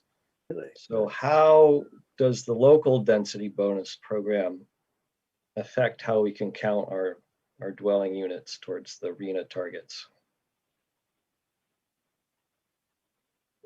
So I can start, but maybe it's possible Anne or Jeff may want to weigh in. It looks like Jeff, do you want to start? Sure. Good evening, everyone. Jeff Bond, the Community Development Director. So there's kind of mixed messages coming from the Housing and Community Development Department regarding this. They do have a statement in some of their technical guidance to us that they would not be allowing us to assume that every project has a state density bonus. But in the same document, they also encourage cities and will evaluate the cities if they develop what they call super density bonus programs. And they also acknowledge that they'll look and see what the history of development patterns and approval patterns have been in individual communities. So it's to be seen, definitely. There's nothing definitive yet, but we think that this is worth exploring with HCD, and even if not something that they would find acceptable, it's still a tool that we can have in the toolbox that might yield a process and projects that are more desirable to the community. Does Mr. Miller, our consultant, have an opinion on this? Has he been asked about that? Yeah, we've talked about that. As you know, he's pretty early in his analysis. At some point relatively soon, we're going to spend some time, reach out to the State Housing and Community Development Department to go over a number of things. We're just not quite ready to have that conversation. I mean, we're ready to ask this particular question, but there are other questions that we will want to prepare ourselves for, so we make that outreach effort productive for everybody. We'll have an answer to this ultimately, I think, before the commission needs to make a recommendation on the specific plan. So there is the distinct possibility that none of the units that would be potentially created under a local density bonus program would count towards the RHNA targets. I'm glad you asked that question, because let me clarify. If they're created in what HCD may not allow us to do is to apply an assumption, the unit counts when we're preparing the housing element itself, which is something we're doing in the next year and a half. Yeah. But if they're actually created over the next 8 years, then yes, definitely they will count towards the 1,100 and so 1,115 units or so that we're going to have to achieve. So in ultimately they will count, but just not in the planning process. They may not count. Okay, so then my question is, if they don't count in the being a planning process, how are we going to get to our target numbers without this big chunk of dwelling units on San Pablo? Right. Because we're not getting them elsewhere as far as at the moment. We don't have any other plans for big development in the city. That is the big question of the housing element process. Don't have the answer yet. It is something that Barry is working on, that we're all working on. And we'll have that to the commission hopefully in the next few months, a preliminary idea about what that might be, but I don't have an answer to that this evening. Okay, thank you. Okay, Commissioner Momin. Yes, I have a corollary question to that. And I had that question, I had kept that for local density bonus section, but I would rather ask it now. I understand from the presentation that John presented, it looks like we have consciously decided not to rezone SPC zone, and instead we have introduced this local density bonus that would pump up the housing production. And I did some quick calculation, and looks like that if we want, if we go ahead with that program, looks like the project that would follow local density bonus would get density bonus in the range of 100% to 275%, as compared to maximum 50% that is permitted by state density bonus. So I don't know if I would like to know if there has been conscious decision, there has been some deliberation for this strategy, or could we rezone SPC to higher height and higher FAR that would give us more housing units in the base case, in the base option, and then we reduce the density bonus that we are providing under local density bonus, because currently we have 38 feet height and 2.25 FAR, and part of that FAR is also under commercial. So I assume that out of 2.25, 0.95 goes for commercial, so we would be using only 1.3 FAR for our base case residential development calculation, and that would give us a number of 20% of inclusionary housing based on that. And then we are getting density bonus, which is 3.5 and 4.5, which is like 2 times or 3 times more than the 1.3 base FAR for residential development. And so I'm wondering, instead of doing that, if we rezone SPC and then raise the FAR to, let's say, 3 or something, that would increase the base FAR, and that would increase the number of housing units that would be produced as base condition. And then the resultant 20% inclusionary would be much higher than what we would get now. And then we can still keep the density, local density bonus FAR at 3.5 and 4.5. Jean, do you want to take a shot at that, or? Yeah, I think that you've hit the nail on the head about what a potential alternative to what we proposed could be. So we changed the base density. The thing that I would just have us make sure we think about is that if we raise the base zoning, so let's say we raise it to, I think you suggest maybe 3.0 FAR, there may be no reason for someone to want to engage in this local density bonus idea, and they may either just use that base zoning, which is fine, or they propose the project under state density bonus law because they don't need a 100% bonus at that point. They might just need some waivers or a 10% bonus.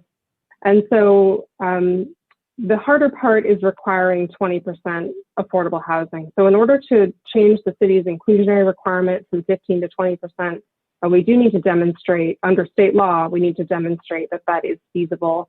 And the city did do a fee impact analysis a few years ago, but we would need to demonstrate under state law that 20% is feasible if it's going to be required. It's one thing if it's a voluntary effort, and we're saying voluntarily, let's do 20%. But if it is, again, if it's a requirement, then we need to demonstrate that it's feasible. So that's, the caution is just around the value capture, that if we need to be able to give some zoning away or some development area away. Right now, the standards are not working. The city's not seeing the kind of development that it's looking for. But we do want to think about that value capture issue and how the city makes sure that the priorities are met, the amenities are met. But I think that, yes, that is certainly an alternative approach to this whole land use chapter. I guess that was the intention, to make people opt for local density bonus. But it would be interesting to demonstrate that in terms of some physical design on some certain sites, and see what would we achieve with current zoning, what would we achieve with rezoned SPC, and what would we achieve with state density, and what would we achieve with local density bonus. Instead of you have done a great job with those, putting together those charts, but I think it would be very helpful to see that in like in some physical form, how that would be developed. Okay, yeah. So I think you got at the heart of what I was saying previously, is that yes, we can. There are many ways to do this, and so this is certainly not set in stone. So you've started out the discussion of the local density bonus, but I'd like to get us back to maybe take care of some of the other things first, and then I'm sure I certainly have a lot of things to say about that too. So I'm sure we'll have a robust discussion about that. So any other big questions before I'm going to go? What I'm going to do is go to public comment first for those first three items of discussion, which are the framework overview, the use requirements, and the parking. And then the last discussion will be about the local density bonus. So we're going to take the first three now. Any last big questions before I turn it over to public comment? Mr. Chair, if I may, just 3 minutes for each. I'll be running the clock, so 3 minutes for each comment. Thank you. No, since we're doing two public comment periods, I was just about to get to that. Thank you. Let's do 2 minutes per person for both comment periods. And people are certainly welcome to talk about anything in both comment periods, but no, there will be a comment period for the first three items, and then the commission discussion, and then another comment period for the local density bonus item, and then commission discussion. So just so that attendees are aware of that. Commissioner Donaldson. Could you share the screen back on those items, that list of items? Good idea. Yeah. Or I can share my screen if you can't get to it. Yeah, I see the. Here, I'll share mine here. These are the ones as I understand them. Yeah, great. Thank you. Welcome. Okay. I'd rather not. Is that okay if I leave it up just for a moment, and then otherwise we won't be able to see people? So, okay. So the first three are the parking, use requirements, including nodes and proposed rezoning, and the framework overview, the guiding principles, and the development potentials. And I can guide us through this as well. Okay. I'm going to stop sharing my screen. Okay. All right. Very good. So thank you. Once again, just so attendees are clear, 2 minutes per each attendee. And we're speaking on the first three items, or the commission is going to speak to the first three items. So you can speak only to those if you'd like. And go ahead and raise your virtual hand if you would like to speak on the first three items, framework overview, use requirements, and parking.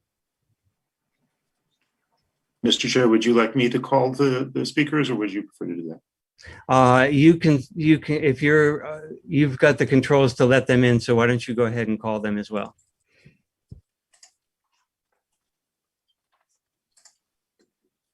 Okay, the first person I see is Brian Martin. Just a moment, please, and I will get that.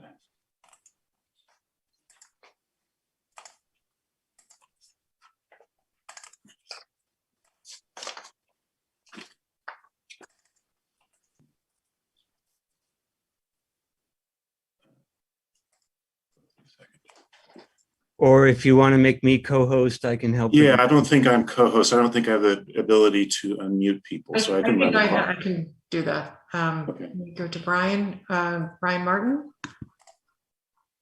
There you are. Okay, thank you. Yes, Brian Martin here. My first comment is about parking. As someone who lives on the 600 block of Adams, whose property is has a business on the back of it on San Pablo, and who's been looking at the bowling alley's proposed development, I think it's all well and good to incentivize people to not have cars and to have fewer. But as soon as you start having fewer cars than units and you have multiple drivers per unit, there's lots of benefits in society for not having cars, human health, the environment, all sorts of things.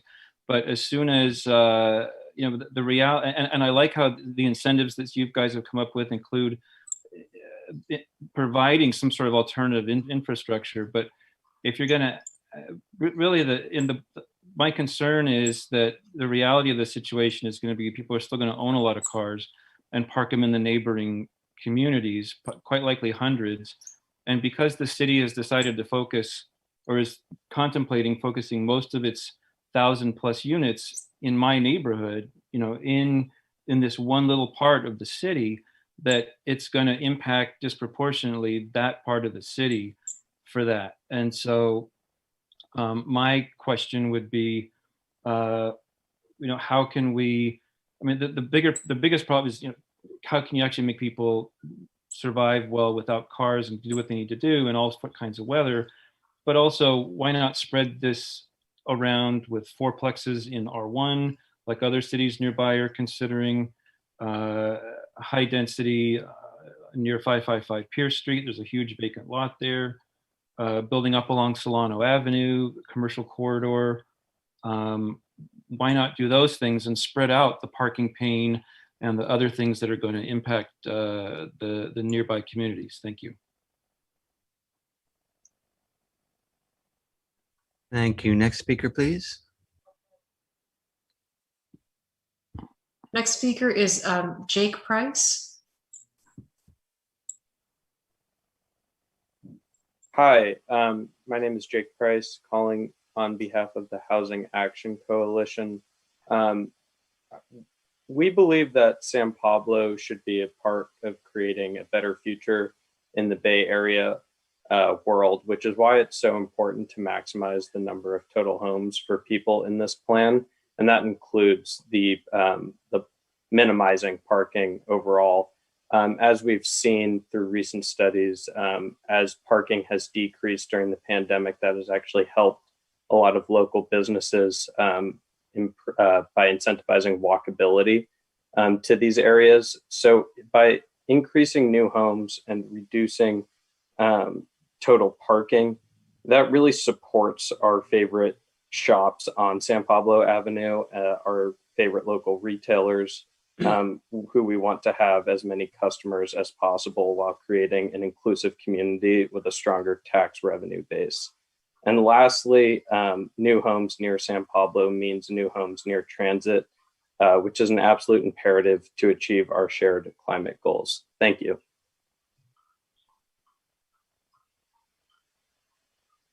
Thank you. Next speaker. Next speaker is Clay Larson. Cool. Comment first. I think the structure here. Yep, you can log off. Can you hear me? Yes. Anyway, I think the structure here is inappropriate, and there's really not much to talk on those first three kind of puffery items. But I would comment. Generally, I think that the premise of the specific plan, which is we're implementing some objective of the general plan as defined by the consultants, is silly, and that's clearly evident by the fact that we're going to have to change the general plan significantly in order to implement the general plan. I did have some general comments. I spent some time this weekend looking at San Pablo Avenue development sites in El Cerrito. I observed a couple of things. First, there's a lot of San Pablo Avenue in El Cerrito. So the simplistic comparisons of the number of developed sites in El Cerrito, on San Pablo, and in Albany offered by the consultant is meaningless. Also, for a majority of the sites in El Cerrito, there are built-in buffers between the development and the adjacent residential parcels. You know, things like the BART tracks and the Ohlone Greenway and the very deep lots in some cases, and there's adjacent commercial zones. Also, it's worth noting that El Cerrito, and I don't believe that the consultants ever mentioned this, it's worth noting that El Cerrito has a daylight playing requirement. But this hasn't impeded development. The situation is very different in Albany, where housing is literally a couple of feet away from residential. Finally, I would say I saw a couple of nice three-story buildings, three-story developments on San Pablo Avenue. They look good, but the consultant has assured us that they're impossible to build. Thanks. Thank you. Next speaker, please. The next speaker is Nick Peterson. Yeah, hi, this is Nick Peterson. I'm a longtime resident of Albany. I'm also on the Climate Action Committee, but I'm not speaking in any authority for that, just speaking for myself. And also I'm someone very interested in seeing something like this come about. And I realize it's going to be very contentious and we need to get it right. So I think on the overall guiding principles, I'm very much in support of that. San Pablo Avenue, in my entire life, has been kind of an eyesore area, not very attractive. It's gotten better, tree plantings and everything, like to see that continue. But in Albany, there's this sort of gap and you get this one-story kind of small development that doesn't seem to really attract people too much. And I think it would be appropriate to increase the density and improve that. Along parking, what I'd like to say is I'm really mindful to what the first speaker, as public speaker, said is, you know, developing a high density and then not doing something to accommodate the residents immediate adjacent would be a mistake. So I think there are definitely really good parking management strategies that should be required and hopefully have funding from these new developments that would even roll out in specific areas. Eventually, I think Albany should have parking management throughout the entire city.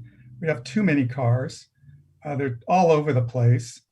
People have no incentive to get rid of them. They just load them in their driveways. I have a neighbor that has 5 vehicles for her house. She parks them all over the place, including commercial vehicles. So I think there are approaches to that, and I would like to see those come into play. But I'm definitely in favor. I think the setback requirements that were shown, I'm in favor of that too, the stepping back, but not the radical plane. Thank you. Thank you. And I think that concludes the public speakers for the first 3 items. Yes, I don't see any other new hands raised. Okay, thank you for that. Okay, so let's bring it back to the commission. And so staff wanted to make sure they got our input on a few different things. So the first thing would be the guiding principles, and that's on page 5 of the packet. And I'll just, well, I also have some comments about the public comment, but now that I've started, I do have some questions about the guiding principles. I didn't quite understand number 3 and 4, the concentrate small format retail service restaurant development in a fine grained pattern, and alternative modes, develop a mix of uses and expanded residential population that support transit use, biking and walking. Could staff speak to 3 and 4 so I could understand those better?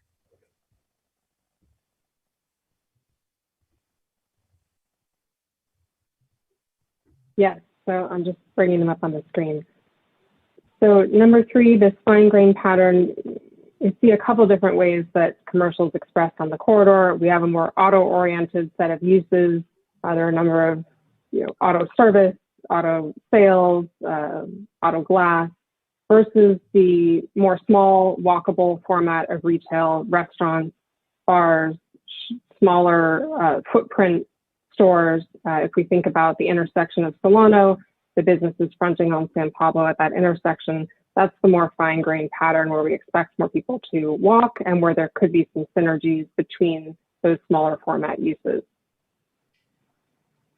In terms of the alternative modes, the thinking on item 4, or principle 4, is that this expanded residential population is supporting that small format retail, that you need a certain amount of residential population to support the cafes, to support the restaurants.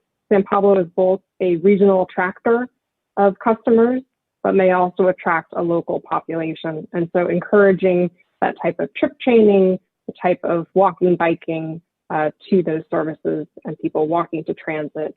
So in that way, sort of mutually supportive of the housing and the alternative modes. Okay, I think I understand 4, but number 3, so what you're saying is that to favor the small retail over the some of the bigger shops that don't draw the foot traffic like the auto body, is that the idea? Well, in terms of the nodes, so the nodes are where we're requiring the ground floor retail, and most likely if we see redevelopment into a mixed use format, the ground floor retail is going to be smaller than what's replaced. And so we talked about this in our report last summer, but we may be getting rid of 6,000 square foot commercial business, and the replacement retail space is likely to be 1,500 square feet, 2,000 square feet, and so won't be able to accommodate that type of large format business. So rather, in those node areas where ground floor retail is required, it's likely that smaller format space, and that's where we'd be concentrating this neighborhood retail pattern. That's not to say that larger spaces, including auto service uses, are not permitted on the corridor. At this point, we have not proposed to change any of those use tables or use requirements, but they may not be desirable in those nodes. Okay, so maybe number 3 needs to reference nodes then, because I don't believe it does now. Okay, if that's the intention. Okay, I think I understand those. And then as long as I've got the floor, I'd say that parking in the neighborhood, as another commenter mentioned, can be taken care of with residential parking permits, and maybe there could be a way to pay for that through if we get through development. And in terms of the format of this discussion, this is quite dense. There's a lot to talk about. So public comment in writing is always appreciated and can be sent anytime. And then I'll leave it off with just a reiteration of a question to staff. We are contemplating as we write the specific plan, general plan amendments will be done in parallel, correct? Yes. Okay, thank you for that. Okay, so I'll leave it there. And anyone else have questions or comments on the guiding principles? Yes, Commissioner Moman. Thank you. Yeah, I agree with most of the guiding principles. I also agree with item 4, which intends to bring more people, more kind of directing the growth to the area where we have richer transit and richer services. I also had a question about neighborhood retail pattern, and Commissioner Fields covered that question. I agree with him that it should mention the nodes. I was wondering how would we achieve the fine-grained pattern of retail? Would we put some limit on sizes, like not to exceed retail areas, or how would we do that? And also, how would we reconcile that with one of the benefits that we have listed in A list, which says that ground floor commercial tenant space greater than 10,000 square feet is an additional benefit. So we would need to kind of reconcile those two. They should not conflict with each other. And then the last, I'm wondering, would it be too prohibitive or costly to add one more guiding principle, which addresses sustainability and low impact development? we have some benefits which we have listed in our additional benefit list, which is all electric construction and photovoltaic solar water panels and things like that. But can we make it more extensive, which would also cover stormwater drainage and water consumption and some other passive design strategies as part of local density bonus benefits?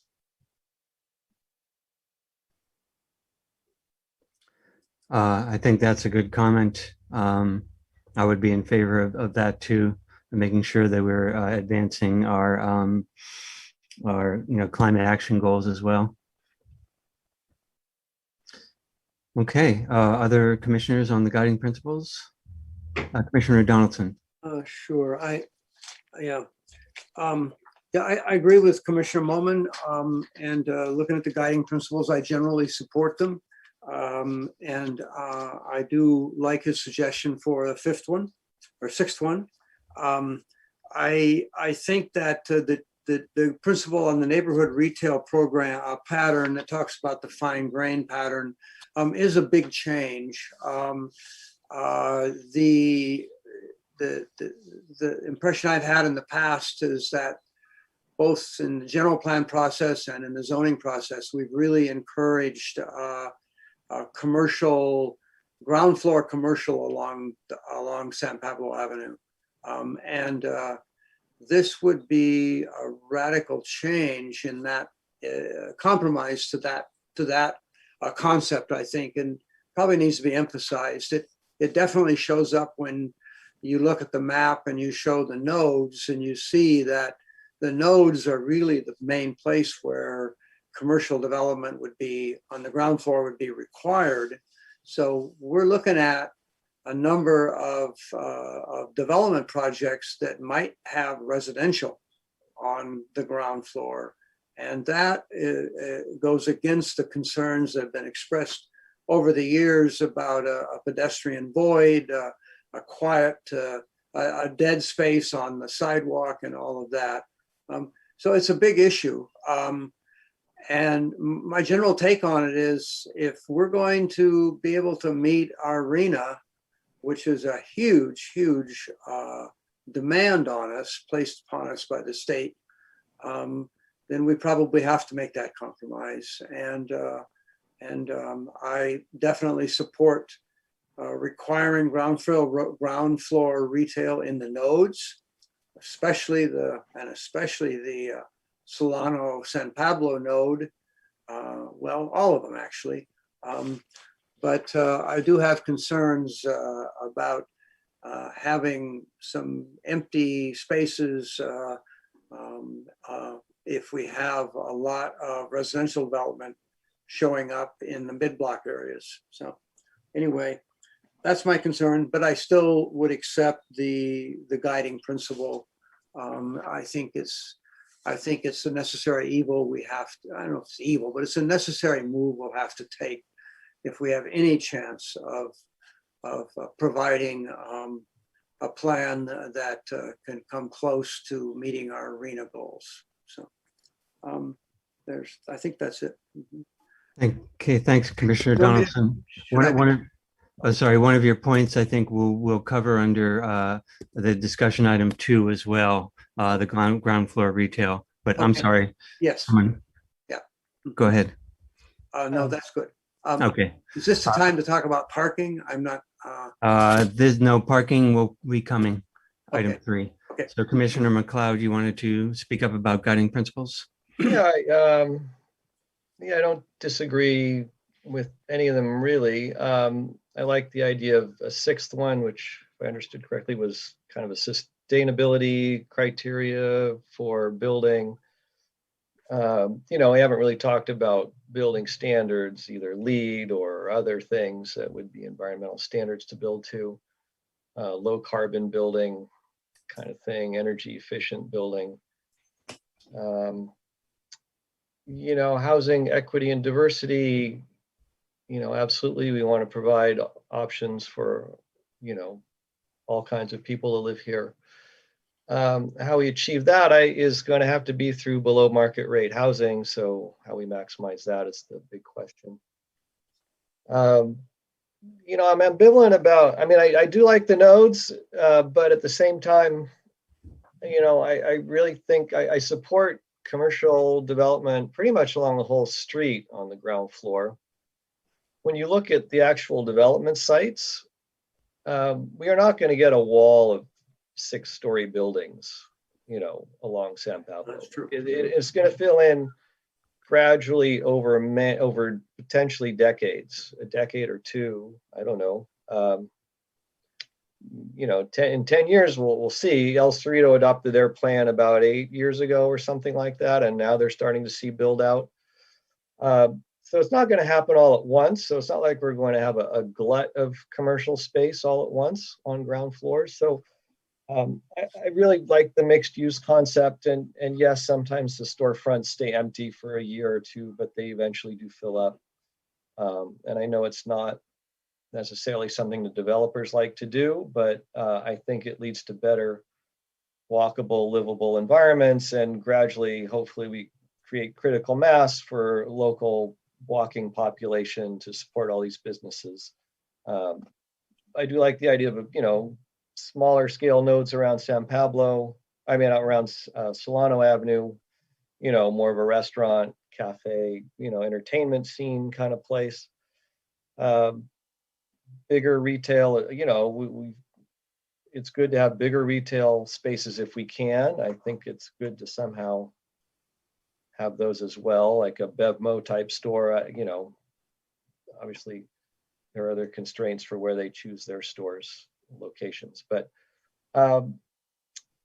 you know, so retail patterns, I don't know. I mean, we have a 1 mile street, so it's going to be hard to overdo it, I think, in terms of commercial space.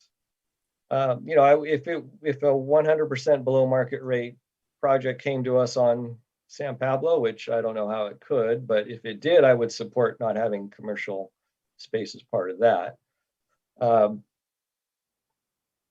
The other number 4, alternative modes, you know, it's part of, I mean, it's part and parcel of creating bike rooms and, you know, transit passes, reducing parking, you know, to a minimum.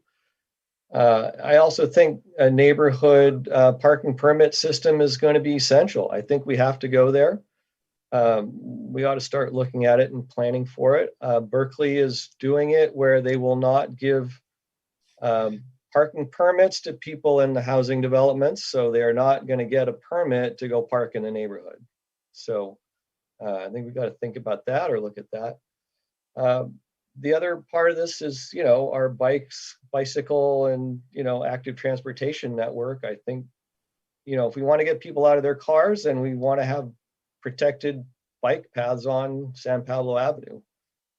We have Canes and Adams, which are helpful, but they're not sufficient. They don't take people right to the door of their retail destination. You do a bunch of roundabout circles to get where you want to go, and it's not very efficient. It's great if you just want to bypass San Pablo completely, but it's not helpful on San Pablo itself. It's a way to avoid San Pablo, but not to get people right to San Pablo and along San Pablo where they really want to go if it's a vibrant urban retail environment or commercial environment.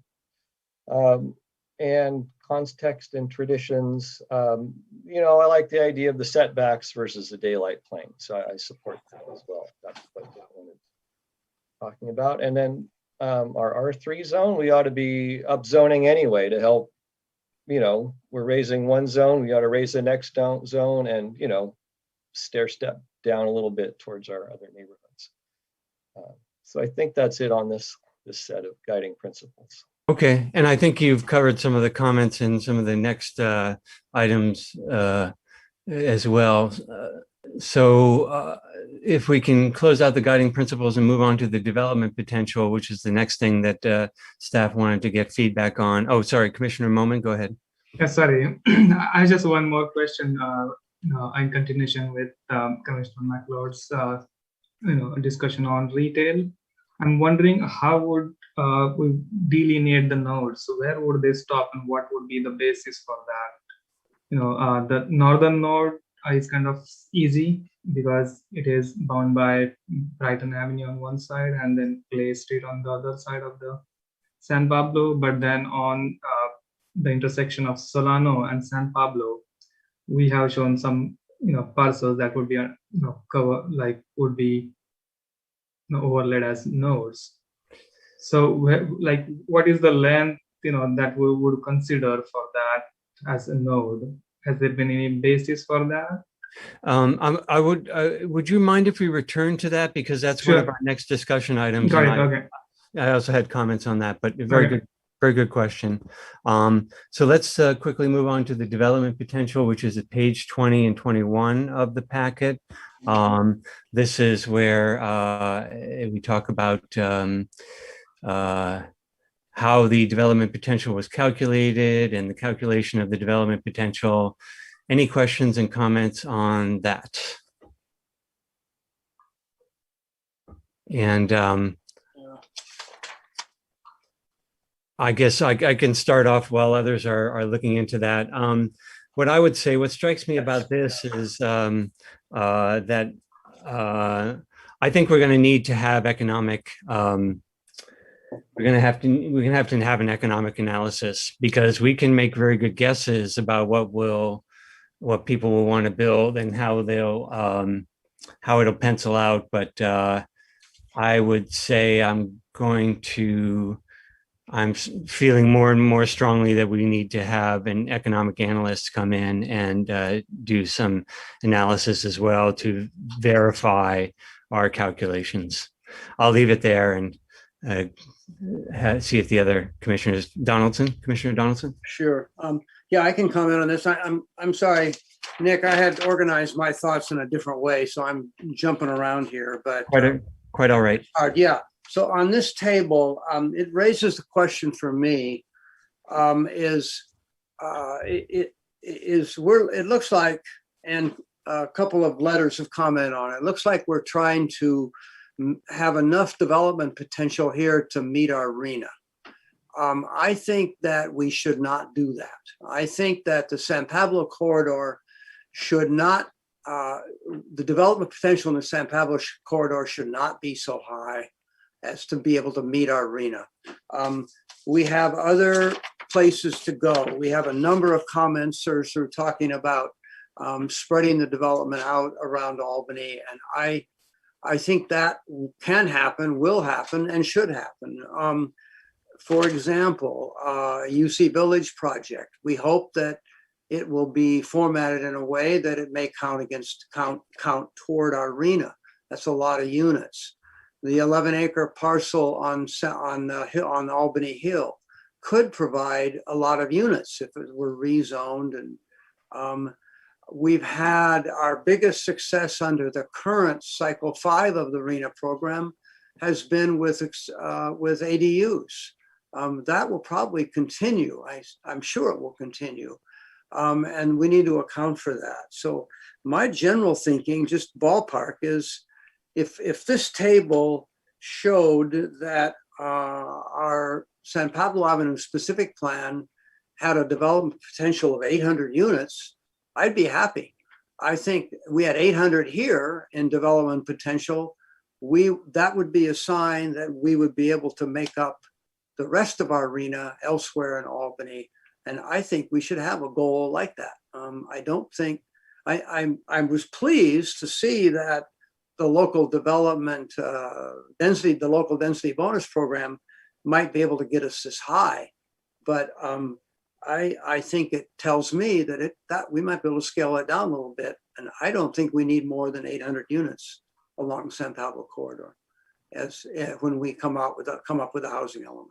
So anyway, that's my general thought about that table. Mm-hmm. Okay, and then Commissioner Moment, I think you wanted to speak. Yeah, I just wanted to make sure or ask if this number 1160 or 1130 assumes that some of the properties would use density bonus, local or state.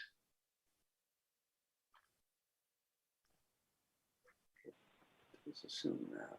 Yes.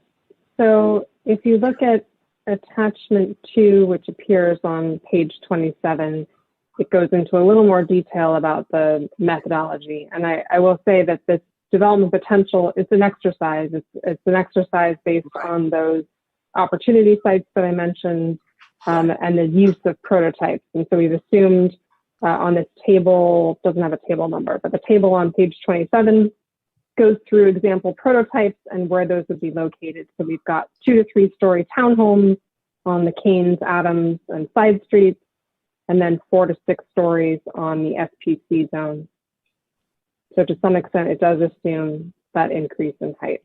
And then I also just wanted to mention that this plan horizon is likely through 2040. And so our intent was not to mimic the RENA as part of the development potential here, but this is essentially a 20-year plan, whereas the housing element cycle, I believe, is an 8-year plan. It's a good point, good comment, yeah. Yeah.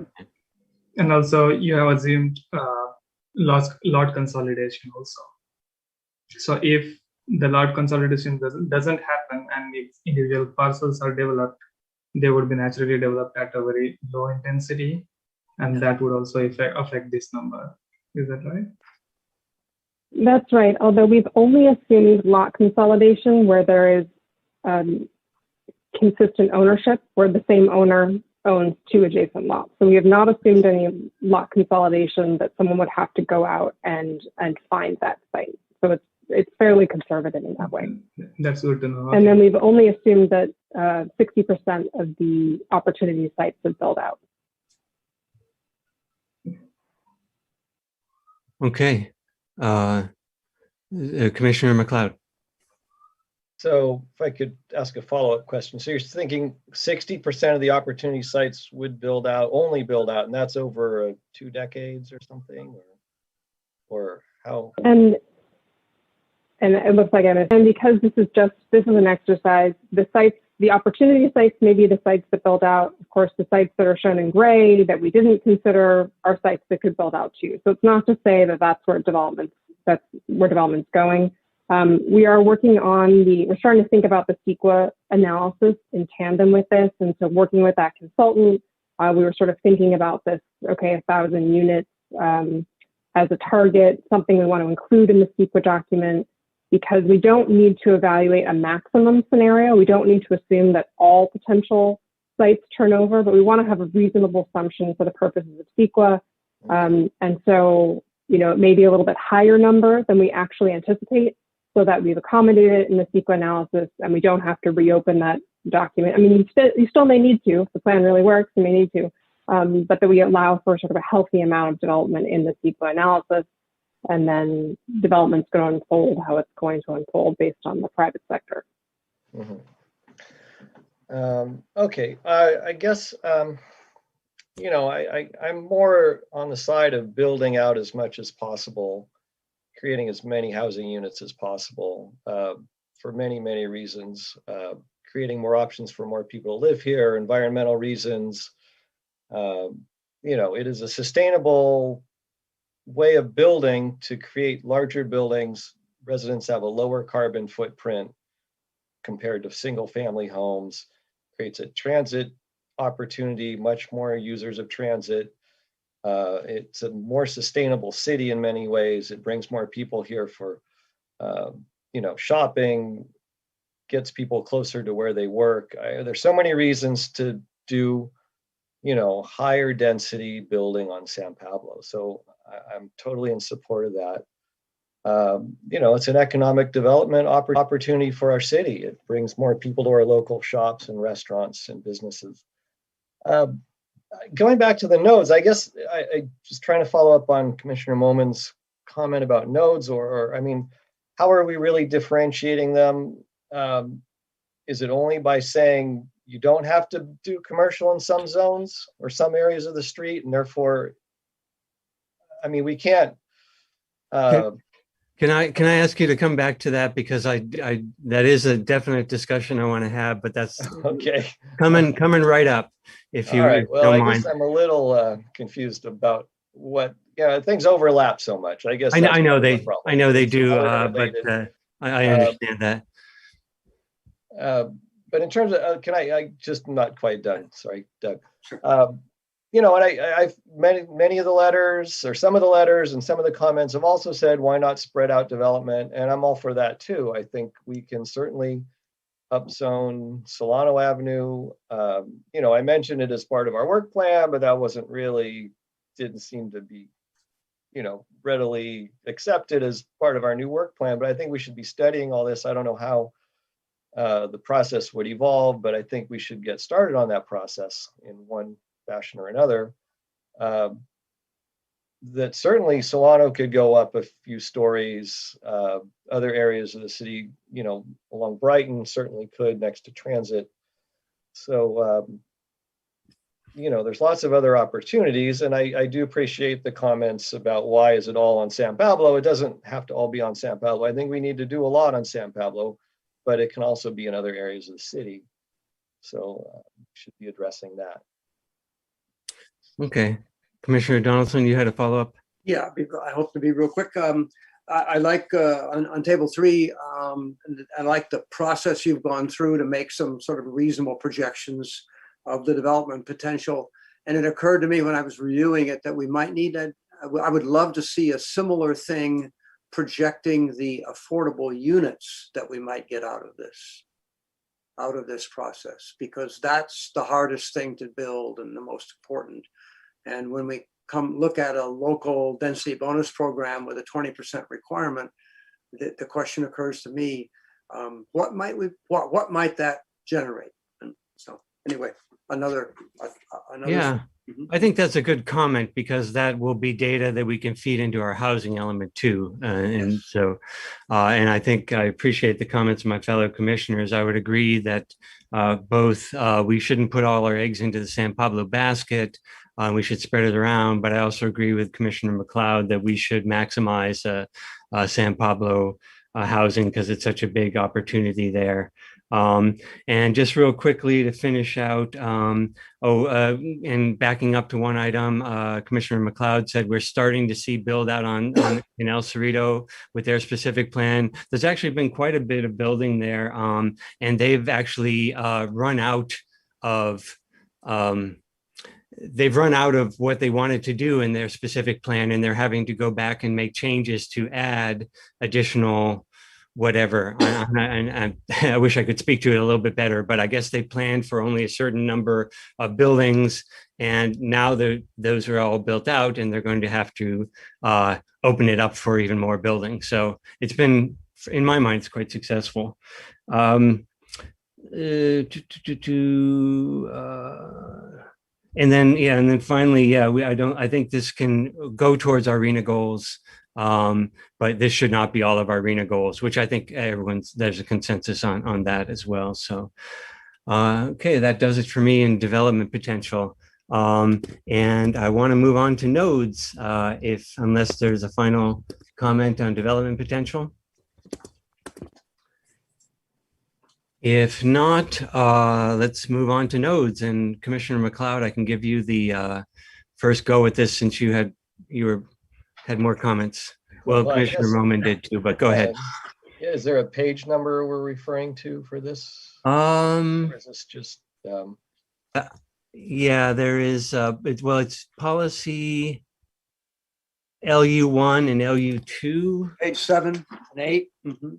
Okay, let me go back a little bit.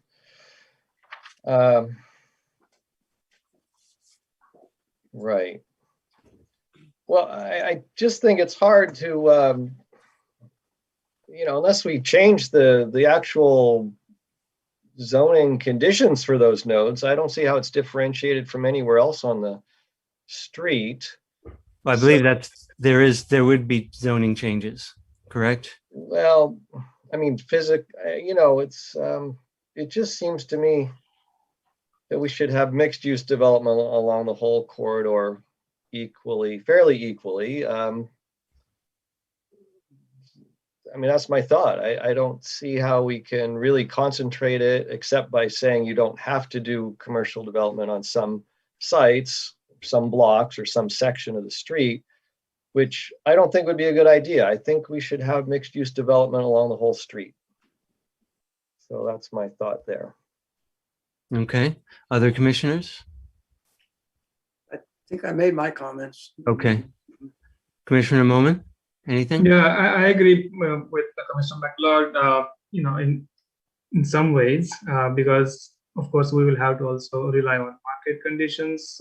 Some buildings would not sustain commercial development, and so it would be infeasible to force the developers to develop commercial or retail on their side, rather than like keeping those spaces empty. They might have some other active uses. So it is tricky how to handle that. And also, even if we delineate some zones as retail, it is not guaranteed that retail in some of those locations would work. For example, if we look at the intersection at Solano and San Pablo, the retail on the west side of San Pablo is not really healthy.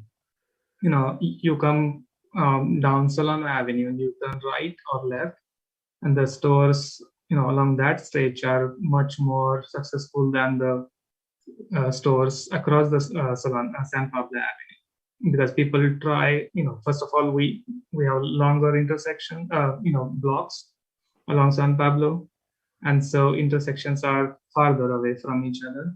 And also because San Pablo is so busy, people avoid crossing the streets. And so basically, the energy, the retail energy that is on Solano, kind of ends at San Pablo, or it kind of turns, along San Pablo, but on the eastern side of the boulevard.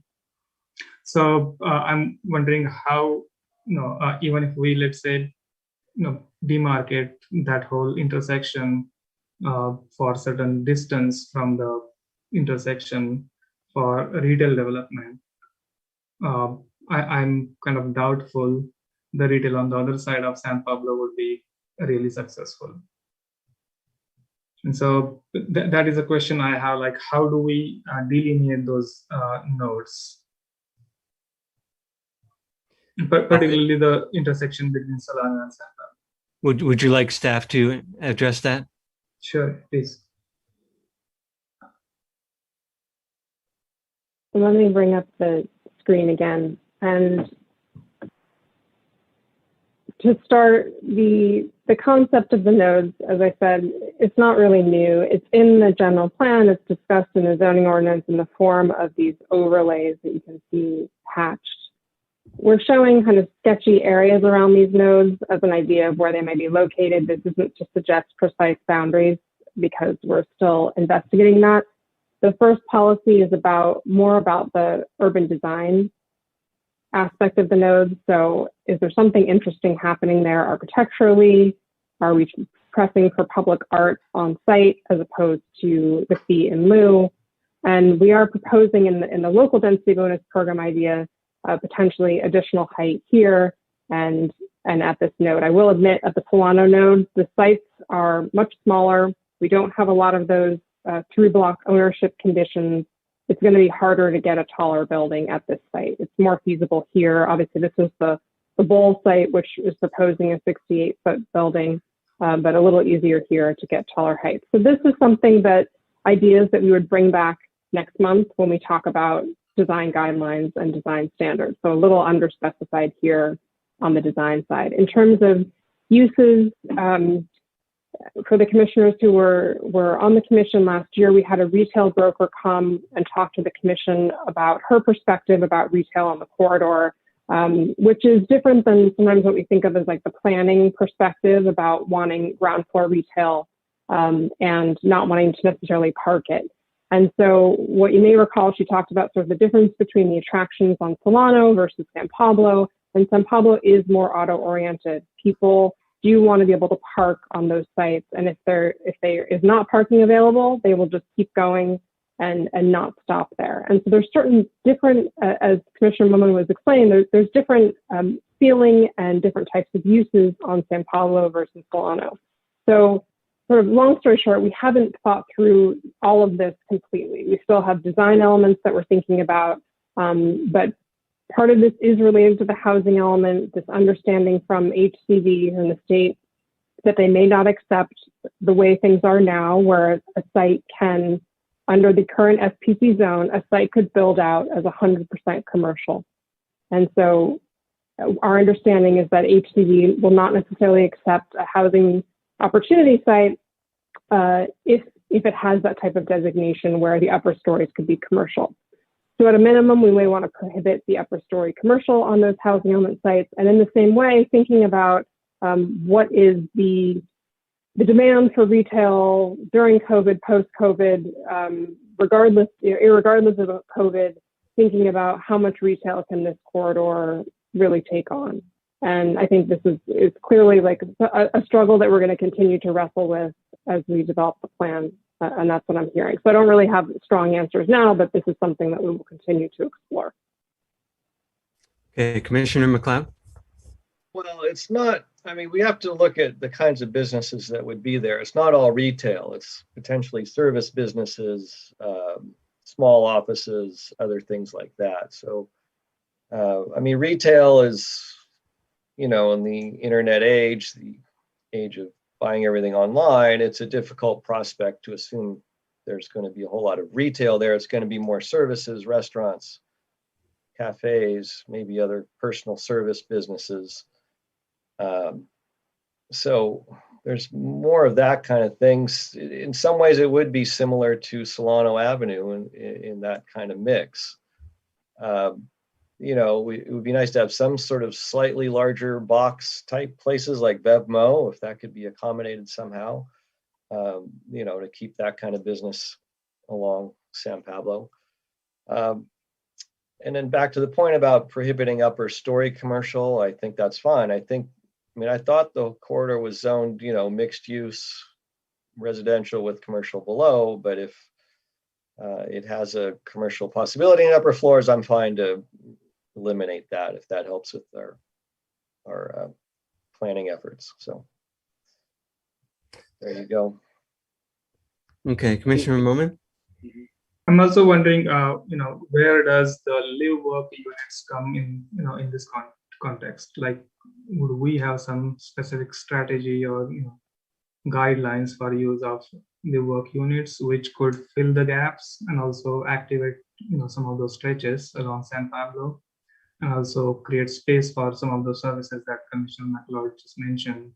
There could be small offices with, residents in the back, and that would create better streetscapes also, with some kind of a hybrid between retail storefront and a residential patio or something, and that could create a nice variety along the street. Okay. Yeah. Well, I'll just jump in here, and my impression was that, I agree we should allow mixed use along the whole corridor. I don't see any reason to disallow that. But my impression that was woven into the staff report that if we didn't have ground floor commercial or retail, that we would allow for live work or other uses that were active uses, that we would absolutely want to prioritize active uses on the ground floor, so that we don't have those dead zones. And so I think maybe what staff can correct me if I'm wrong, but I get the impression is that, we've seen a lot of retail or housing over retail, for example, in Berkeley or even El Cerrito, where the retail is just not used. It's not being leased out. It's a space that can't be leased. And I think we want to avoid that we've allowed for retail, but there's still just black spaces, dark spaces at the bottom because we can't lease them out. But I think staff's emphasis on making sure that we at least have some active spaces there, live work, or if it's housing, it's maybe convertible spaces that can be converted from housing back into retail or commercial. That's what I would support. And I thought that was kind of where staff was going, but staff can correct me if I'm wrong. I guess. Is that fair that that's what you were thinking, or? Yes, our intent was that if if ground floor commercial is not necessarily required, that any residential use would need to be active in terms of visible into the interior. Potentially it's the lobby, it's the bike room, it's the gym. I will say we can't control the vacancies of the retail spaces, obviously, but otherwise, yes, we would be pursuing active uses. Yeah, and that makes sense. And I think developers will know if, retail is going to work, but if they don't want to do retail, then we'll have it in the code that we insist it be that active space, that community room, that gym, whatever, something that, is going to have some activity. Cool. Does the San Pablo specific plan include the R2 zone or just the R3? Just R3. Just the R3. Okay. And so I do support that if we do that we consider any zoning changes to R3 that we might need in order to make this plan viable, as I think someone else was saying as well. And yeah, I'm not so sure that the nodes are that valuable. Let's keep considering them, but if we kept them, I don't know why we wouldn't take that San Pablo Solano node and extend it all the way south and connect it with the other node. Because we have that between San Pablo and Solano and Marin, that should be a very active area as well, I would think. We've already got retail there, and we've got the city hall. I'd want to see that as an active area and a good architectural area as well. So and maybe consider that. I think those are my comments on nodes. Any last comments? If not, we'll move on to the proposed rezoning between Washington and Solano. Would you mind putting that up on the screen, Ms. Iceberg?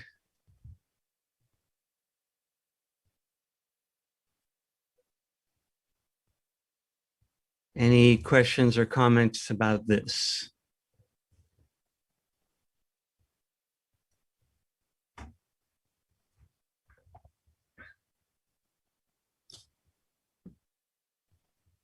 It seems reasonable and fine to me. And it does as one public commenter noted, it does include an already four-story maybe apartment building. Three. Okay, three-story apartment building, which I think is fine. Good condition. Yeah. Mm-hmm. Yeah. It does include that. Yeah. That doesn't mean that anything will happen to that building, but we're just changing the zoning there. Yeah. No problem. Yeah, that seems fine. Seems like a good idea. Okay. Yep. Okay. Consensus on that, and then we can move on to parking. And so this would be LU5 and LU6, and I'm finding LU discussion of that starts on page 16 in your packet, and here's the presentation as well.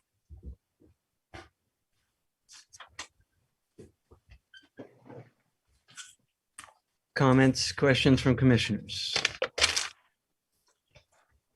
Sure. Mm-hmm. Go ahead. Oh, yeah. Commissioner Donaldson. Yeah, I was going to comment in the context in the context of the local density bonus program, which is where I think this policy would come under that. So in that context, anyway, let's see. I like this generally because it is much better than what developers could get through the state density bonus program. But I still think it's too generous. I really believe that multifamily development demand in real world is over one, but between 1 and 1.2 to 1.4 vehicles per unit. I think that is the real world, and that's what's going to happen. And I don't see that dropping very much. In fact, car ownership is projected to increase according to MTC, over the next 20 years regularly. It's growing now. So based on that, I think our standard of 1 unit, which we just revised by a vote of the people 3 years ago, is acceptable. I'd say, to me, it's marginally acceptable, but I think it's a good number and appropriate goal. And I think that anytime we go below 1 with new multifamily development, we'll be adding parking congestion to the nearby streets, just as the commenter Brian Martin commented about his concerns when we opened the hearing today. So I really believe that will happen. I don't see any way around it. I think it's a reality that we're going to have to live with. If we underpark these projects, then we're going to reduce the quality of life for the existing residents in the surrounding neighborhoods. There's no way around it. There's been a lot of talk about doing a parking permit program. I think we should investigate that. I think it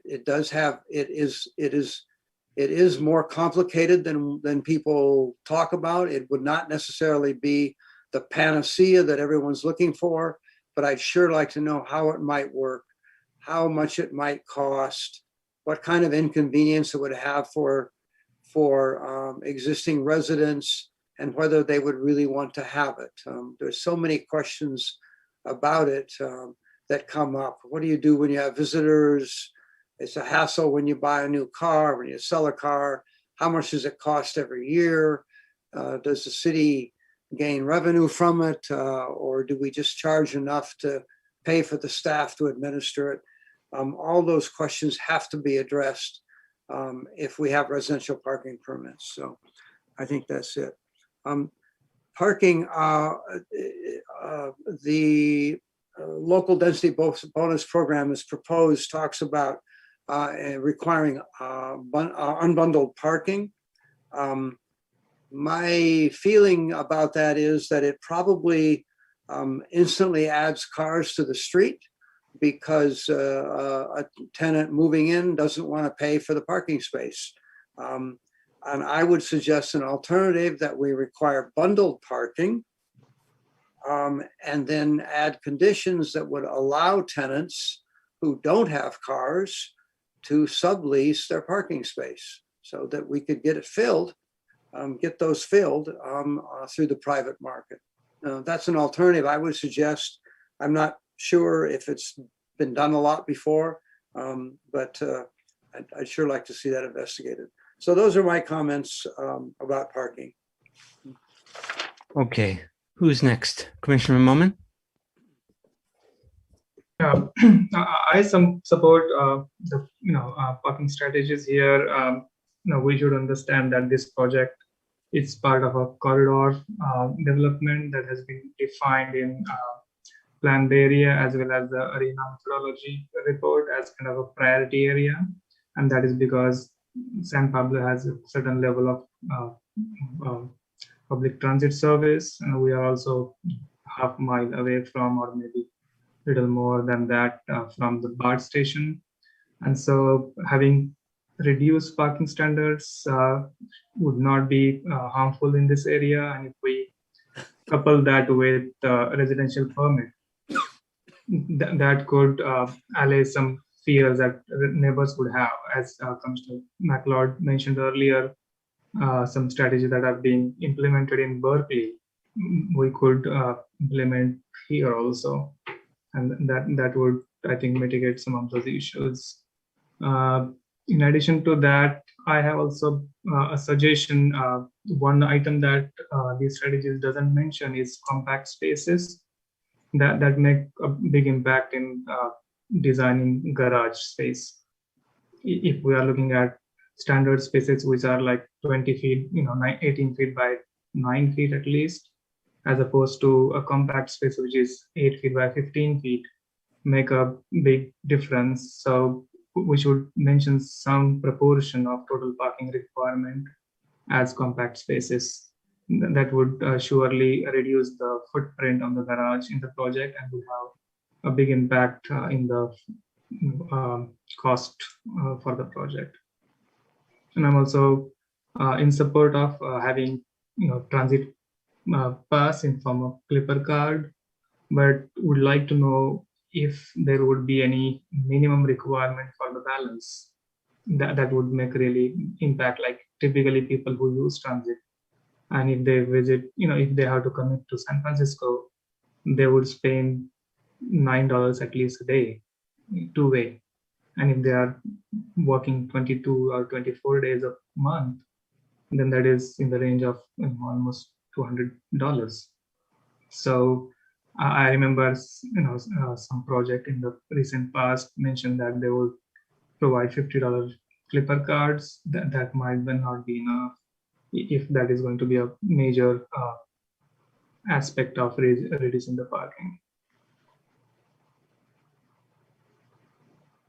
Yeah, Okay. and then we should also encourage using mechanical or stackers parking. All right. Thank you. Let's see. Do Commissioner McLeod, you had some comments? Yeah. Parking is a really big issue. I get that. But I had one question. We are in a transit zone. So what portion of San Pablo is covered by the state law that allows 0.5 spaces per unit? Is it the entire corridor in Albany, or is it just about half? It's a half mile from BART for most of it, but is, yeah, good staff. Could you clarify that for me, please? It's a half a mile from transit. So for example, the project for redevelopment proposed for the bowling alley, that is subject to that 0.5 space requirement under state density bonus law because it is within a half a mile of the BART Plaza station. And that is only if they're using state density bonus law, or is that? That's correct. There is legislation that's currently under review. It's AB 1401, I believe. And that would actually, it would apply a standard, if it gets through and gets signed into law, that would actually establish a standard of 0.5 parking spaces for any project that's within half a mile of transit. Okay. Well, my thoughts on this are that we are in a transit-rich corridor, and it is the perfect place to reduce our parking. In fact, I would like to see 0.5 as our standard and actually make it a maximum because, as Commissioner Waddy said once, even if you make a minimum, it doesn't mean you're getting fewer parking spaces. In our current Albany Bowl project is an example of that. I disagree with the idea that it would be necessary to have more than or one space per unit. I think in many areas that it's actually underutilized when it's one space per unit. A lot of surveys have shown that it's less than 70% occupied with vehicles. One of the letter writers today sent some articles that are very germane in that, basically, it's back to the idea of induced demand. It's back to the idea of, it's opportunity costs. It takes up a lot of space. It's expensive. You're basically forcing an apartment dweller or somebody living there to subsidize that space being built with their rent. So if you also want to have some more affordable rents, you reduce your parking requirements and you build fewer parking spaces. Let's say it's a $50,000 space that has to be passed on to the resident or the buyer of the unit. So I keep going back to the idea of induced demand. If you just provide fewer spaces, and then we have a neighborhood parking permit system that does not give the housing residents their parking permit. it reduces automobile use. And there was a study that showed that, people were using transit more and using other modes of transportation in those kind of cases. So I'm 100% supporting at least a 0.5 per unit maximum. It's opportunity cost. It takes up the space of outdoor space, for example. It takes up space that could be used by commercial uses. I think the more we get people into transit, the better transit works. I mean, the more, it's like a self-reinforcing system. We are not in the 1950s I might see a lot of this through the lens of climate change and our active transportation plan, our climate action and adaptation plan, which all call for reduced vehicle miles traveled, for more active transportation modes. And it goes back to also the idea of providing protected bike lanes. I do like the idea of, secure bike rooms. And I do like the idea of reducing some parking spaces for, more bicycle parking. I think the worst thing you can do is overbuild parking. And even if you have the right to reuse it somehow, it's expensive in the first place. And it's very difficult to adapt to anything but some other kind of storage space, or you cannot adapt it to retrofit it to be a residential unit. I mean, these spaces have low ceilings, they have utilities in them, they don't have light and air access. So the best bet is just not build it in the first place. I think we're trying to create a transit-oriented development corridor. And to do that, parking it's critical to reduce the parking and reduce the need for car ownership. I think it's such a big issue. And I also disagree with the modeling that was done. There was one model, one size, 4 stories of residential. I disagree with the conclusion that was drawn from that. There should have been a whole series of models done. And I did ask for that at one time, and it wasn't done. All the way up to 6, all the way up to 8 stories, and show us what the parking requirements are. If you showed us that, I think the parking space usage would be huge when you get up to higher floor levels. So if you could do the modeling for that, I would appreciate it. And you would see it would have a huge impact. So the idea that it's a benign thing and that everybody has to have a car is kind of a coercive idea in itself. I mean, somebody commented or said a while back that it's coercive to not let people have parking spaces, but I think it's coercive to have a situation where people are required to have cars to get around without other alternatives. It's also cheaper not to own a car. So if you want to create a more affordable housing situation, you create situations where you don't need to own a car. These are my thoughts on that. I support the bike parking. It was 1 space per unit. Transit passes are a great idea. Parking should be unbundled. And I like the idea of the loading spaces out front on the street. We're getting much more, ride sharing, car sharing. The parking stackers are fine, absolutely fine. It does help use the space better. Conversion of unneeded parking, sure, why not? But at the same time, what do you do with that space once you don't need it for cars anymore? It becomes very problematic to adapt it to something else, unless it's an outdoor space.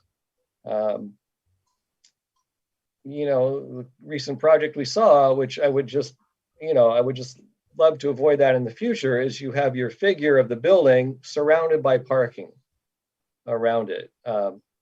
That's not a great urban environment. That's not a great livable space. Again, it's opportunity costs. It's a lot of issues that are interrelated, and a lot of it's related to climate action. and also to our active transportation plan. So I think we ought to be coordinating with those plans and have a kind of a complete system viewpoint for this kind of thing. So I think probably said enough on this, but I would definitely want to see a 0.5, make it in line with, you know, state law where you're near a transit hub. And I think, you know, our bus lines could also count for that. So, you know, the goal is to do transit-oriented development. So I think pushing that as far as possible is my goal.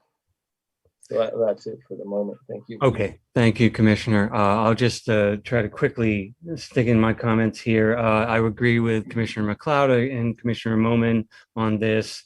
I think the demographics are going to lower car usage. If we went higher than 1, we would be going higher than El Cerrito and Berkeley. So I think that would make us less competitive. We wouldn't be able to build. I would like to see a way to 0.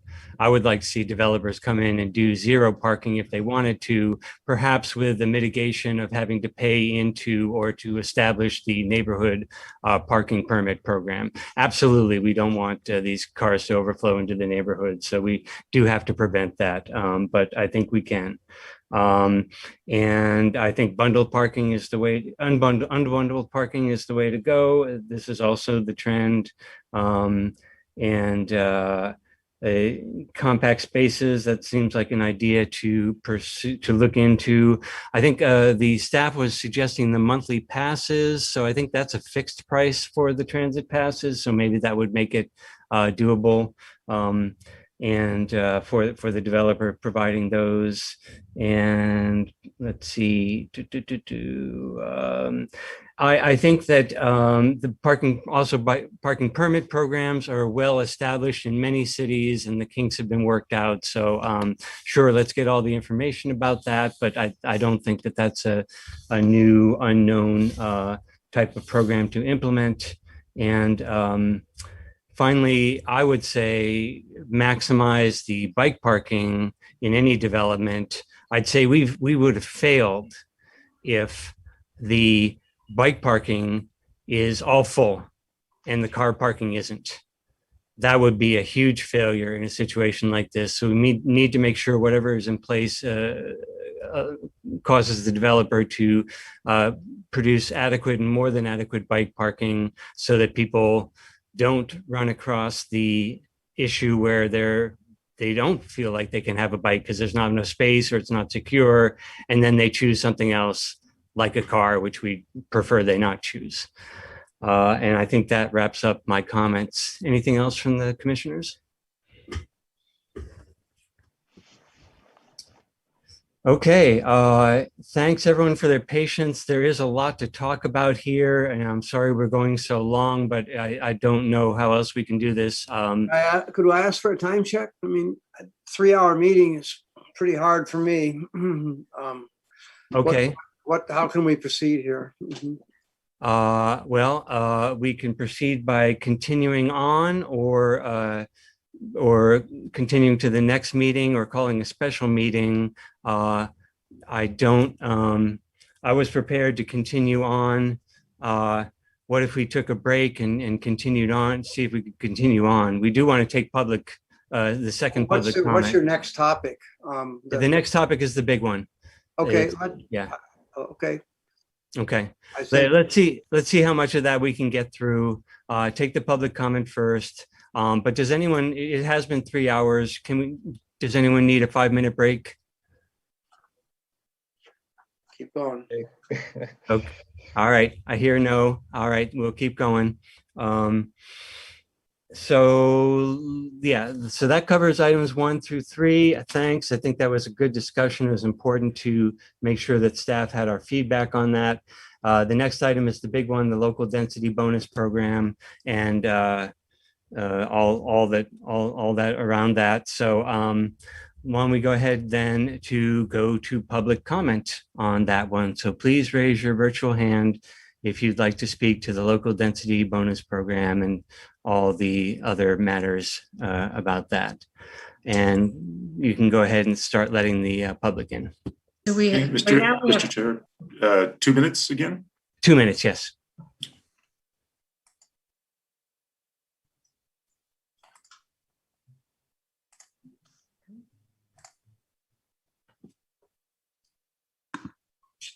Okay, Clay Larson, you're up.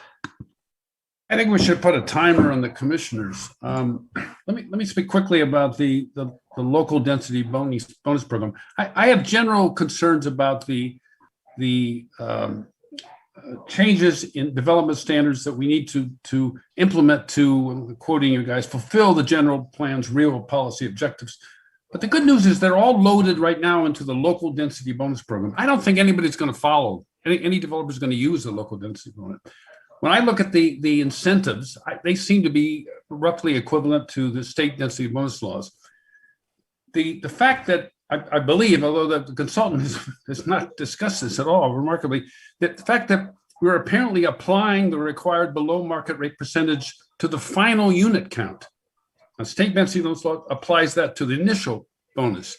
So you're not when you compare 15 to 20, it's really 15 to 50 if you did the numbers. So I think that's going to be a strong disadvantage. I don't think developers, again, will ever utilize the density bonus program with the local density program. So in effect, we won't be changing anything, which works for me. I think we need to retain, there's a couple other things here, how much time, retain the residential density as a standard. It's a common development standard. It's rooted in state law. It's an appropriate benchmark.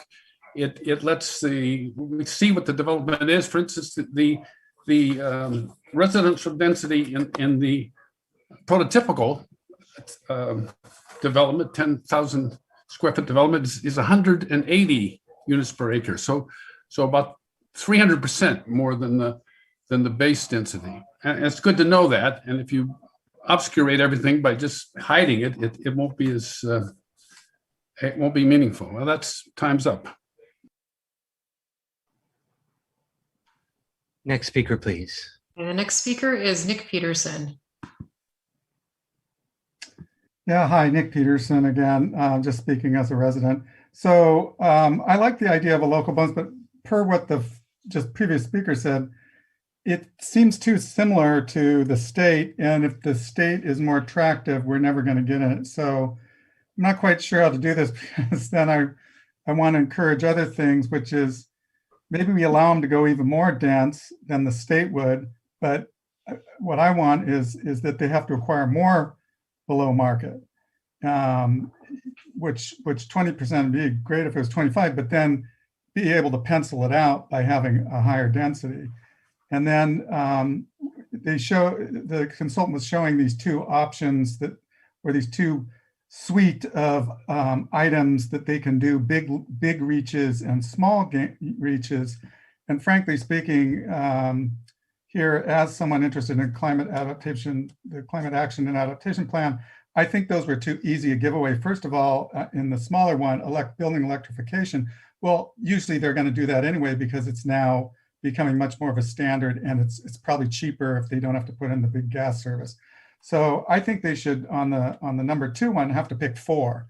And on the number 1, on the first one, they have to pick 2, not just 1. So we really make them have to reach for what we want them to do, but we give them better gains out of it and make it much more attractive than what the state bonus density is. I think what I learned from the Albany Bowl project, I was actually surprised at how dense that was. And in fact, they could have done 2 6-story buildings. They put one down to 5-story, but we should encourage them to do max that, get the extra 30 units or whatever it was, and do less parking and pay for a parking management plan.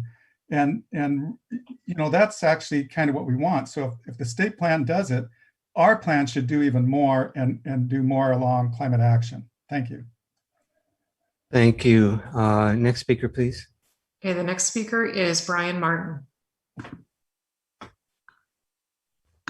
Yes, I would second the making the affordable housing trigger any kind of local bonus. I think that's really important. As I said in my email, every house that's currently existing is market rate, and the average sale price is around $1.3 million right now. So we need more affordable housing. I am not in favor of providing extra height, especially mid-block or for developments that only go halfway through the block. That would be like next to my house, for example. The bowling alley, I would say that that's a good place to build high, where you're buffered by sidewalks and streets from neighboring residences and commercial to the north of it. That kind of thing, I think it can go as, if you want to go high there, but not if it's partway through the block. And, you know, my wife and I listened earlier where there was a debate for, it seemed like 30 minutes on a house. Can we get the roof line down 3 feet? Can we move the windows 3 feet? And something that's going to be 6 to 8 stories on San Pablo, when there's houses right next to it, is going to be a fishbowl for all of those residences.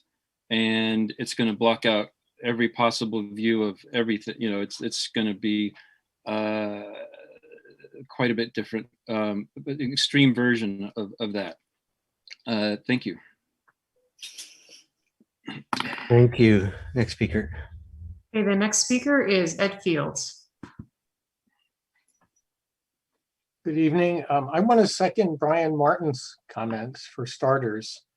I'm hoping to hear some discussion about the in lieu fee thinking, whether it's part of the specific plan or just what's being talked about there compared to the current in lieu fee plan that we have now. And in a way, it goes back to guiding principle number 1, I think, in terms of I don't, it's like, it's hard to follow.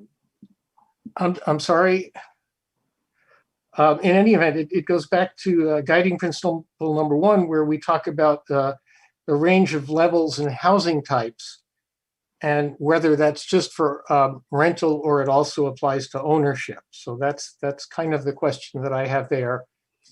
And one other comment, I have not yet had time to watch your discussion on the housing element, but I'm wondering if we have a breakdown in the RHNA allocation for Albany in terms of low-income units, and if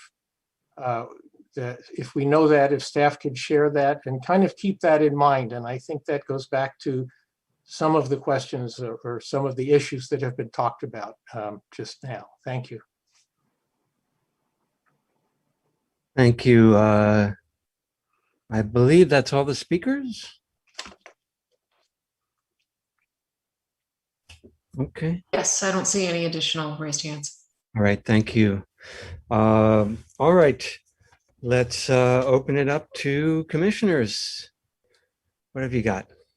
Go ahead, Commissioner Donaldson. Okay, I can go. All right, let's see, where am I? Yeah, I really like the concept of doing a local development bonus program, and I'm quite impressed with what Jean and the staff have done to pull this together. I compliment you on it. I like it. I really like having an alternative to the state density bonus program. I'd like the local one to work because we have local control, and because of the state parking requirement of a half a unit. We need to do better than that in our new multifamily development, as I've said before. So I really like the idea of having a local one. And would really like to make sure that it is more attractive to developers than using the state density bonus program.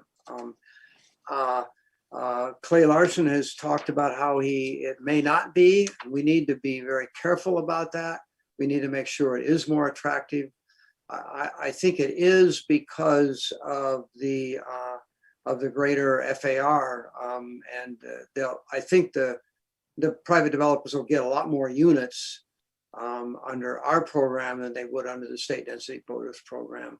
But we need to make sure that's going to happen so that they would default to ours, so we have more local control over the projects, and so that we can get away from the SB 330 requirements and the state affordability, housing accountability act requirements, that sort of thing.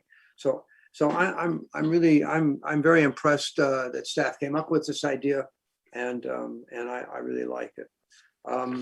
So many of my issues I've already talked about. The BMR requirement of 20% I think is good.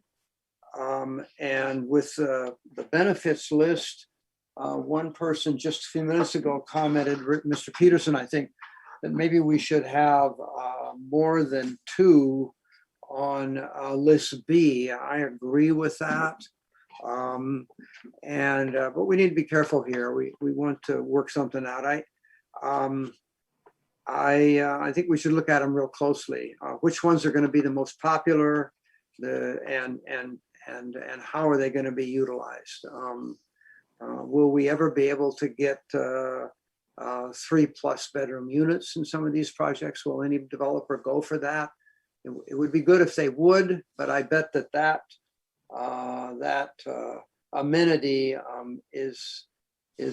may not work. The others are too easy to get. So daylight plane changes, we talked about that. Okay, here's something else. Commissioner Moman talked earlier about changes to our existing zoning and adding that into the dynamic.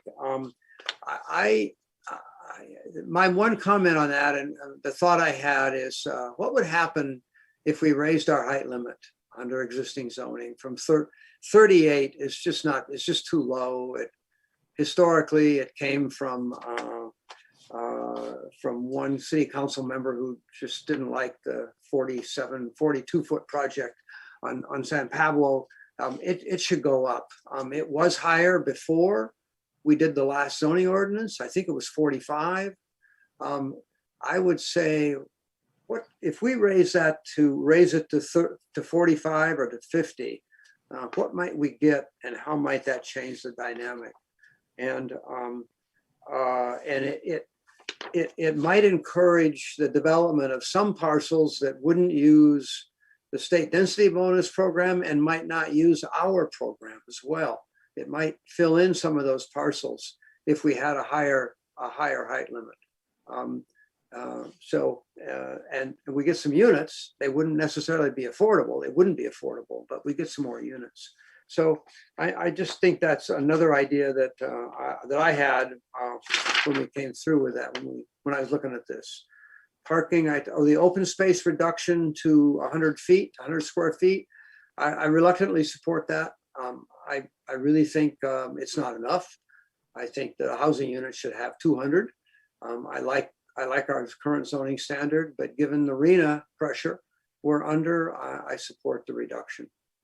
I think we have to accept that. Unbundled cars. I agreed with Clay Larson's comments in his letters about doing a more comprehensive comparison of the state density bonus versus our local density bonus program. I think he commented verbally on that tonight. Let's see, and then I made that comment already. And finally, the last thing I wanted to say is that I really appreciated the letters we received from Clay and from Ed Fields. And I really urge staff in moving forward on this to look at them carefully. They put a lot of thought into this, a lot of time into writing those letters, and they're good thoughts. And in some cases, they're right on. And we really need to listen to what they have to say. The whole process is hard. I'm just kind of overwhelmed looking at this large RENA number that we're facing with, and how trying to figure out how we can allow Albany to change without doing too much harm. So, okay, that's my general comments. That's it. Thank you. I'll just add on to that we appreciate all the public participation in this process, and in particular, those some folks wrote in with very detailed comments that might point out actual errors in the document. So it's worth looking at that and seeing if there's something that needs to be corrected as well. Okay, who would like to go next? Commissioner Momin. Yeah, no, I agree with most of Commissioner Donaldson's comments. I have a series of questions, and I would like to get them clarified from the design team and the staff. They are basically the particulars of the density bonus program. First of all, it is not clear what determines the bonus. What would be the basis? Would the FAR be basis or the height? Because in the policy LU4, item 1 and 2, they are kind of parallel clauses. It doesn't clarify which takes the precedence.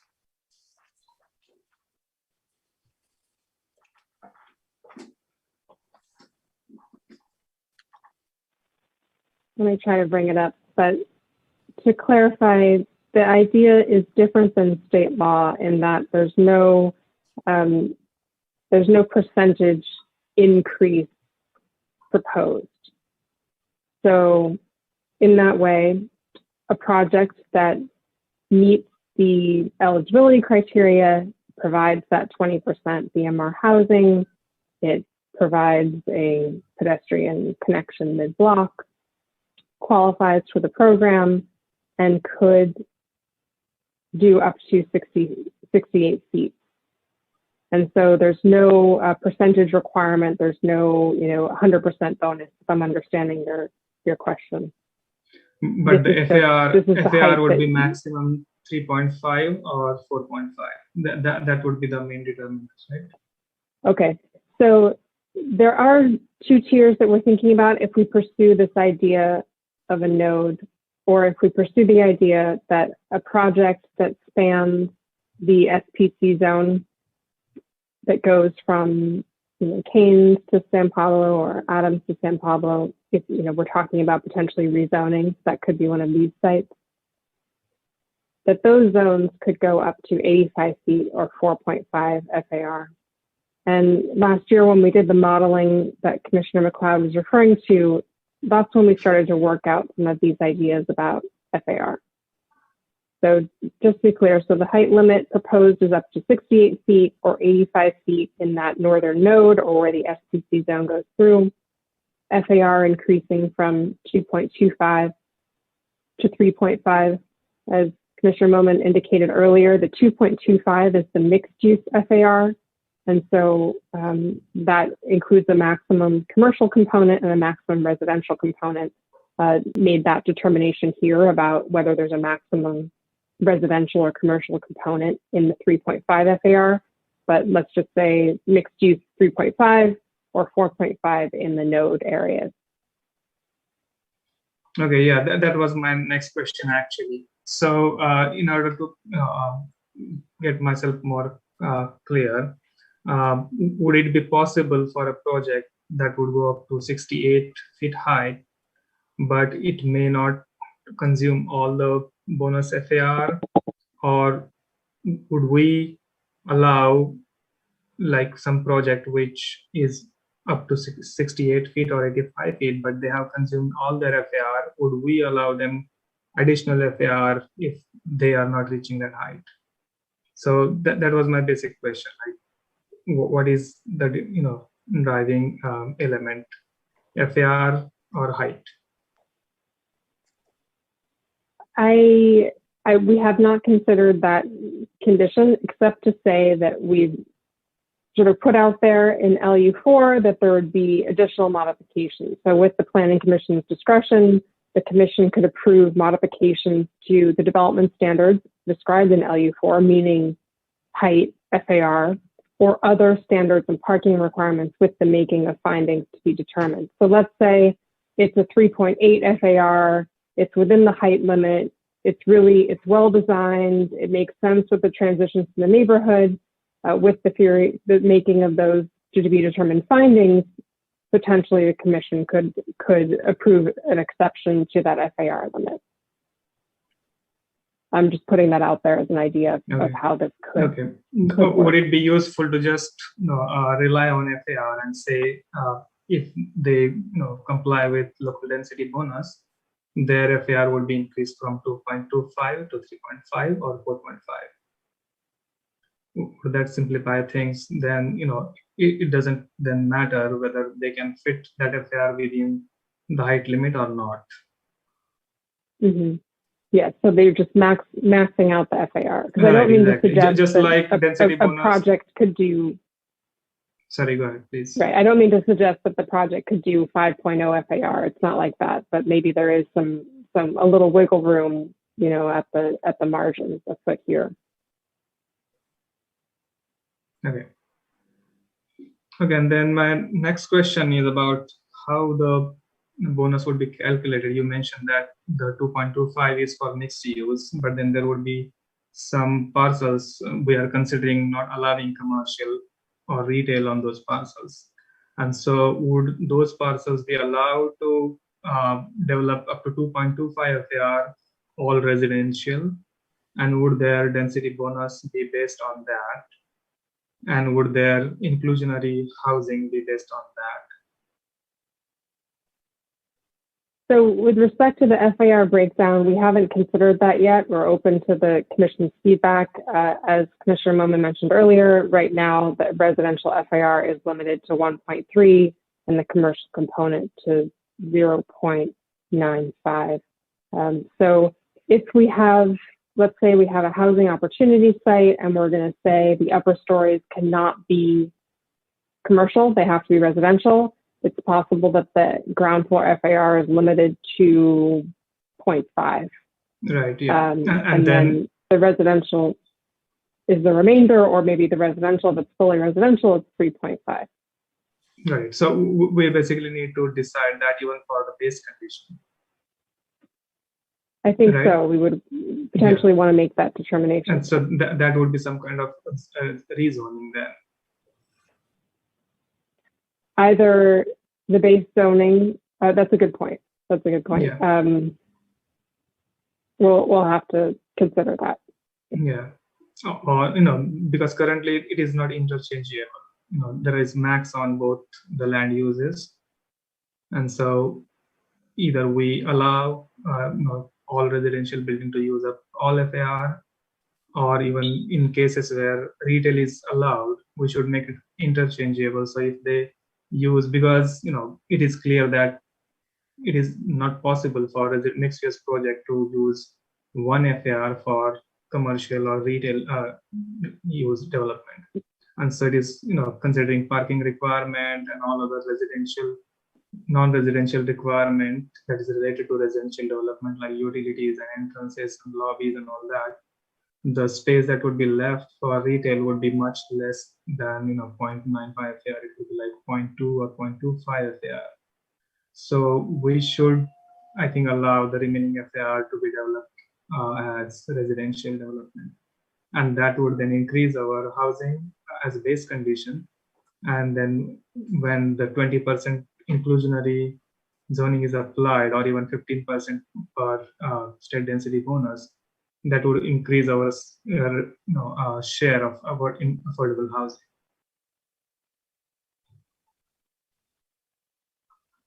Okay.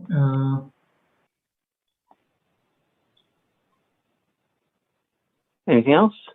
Yeah, I have some more questions. Okay. And then I understand that there would not be any slabs in inclusionary housing. If they want to provide less than 20%, then they would have to go for state density bonus, right? We would not allow 10% of this, 10% of that. Or are we, have you considered that, or we just want 20% and either this or that? So if I understand your question correctly, right now the city's inclusionary housing requirement requires 15% inclusionary when you have over a certain number of units. And that is provided on site. Right. Under state density bonus law, a project would need to meet at least that 15% requirement split between low and very low, but a project may propose more affordable housing if they are seeking a 50% bonus, for example. I think it's something like 20% BMR housing, very low income may be required to get that 50% bonus under state law. Correct, The yeah. thinking for the local density bonus is to have a higher base requirement, so a 20% inclusionary requirement, and that would be based on the total unit count. So this is a little bit different.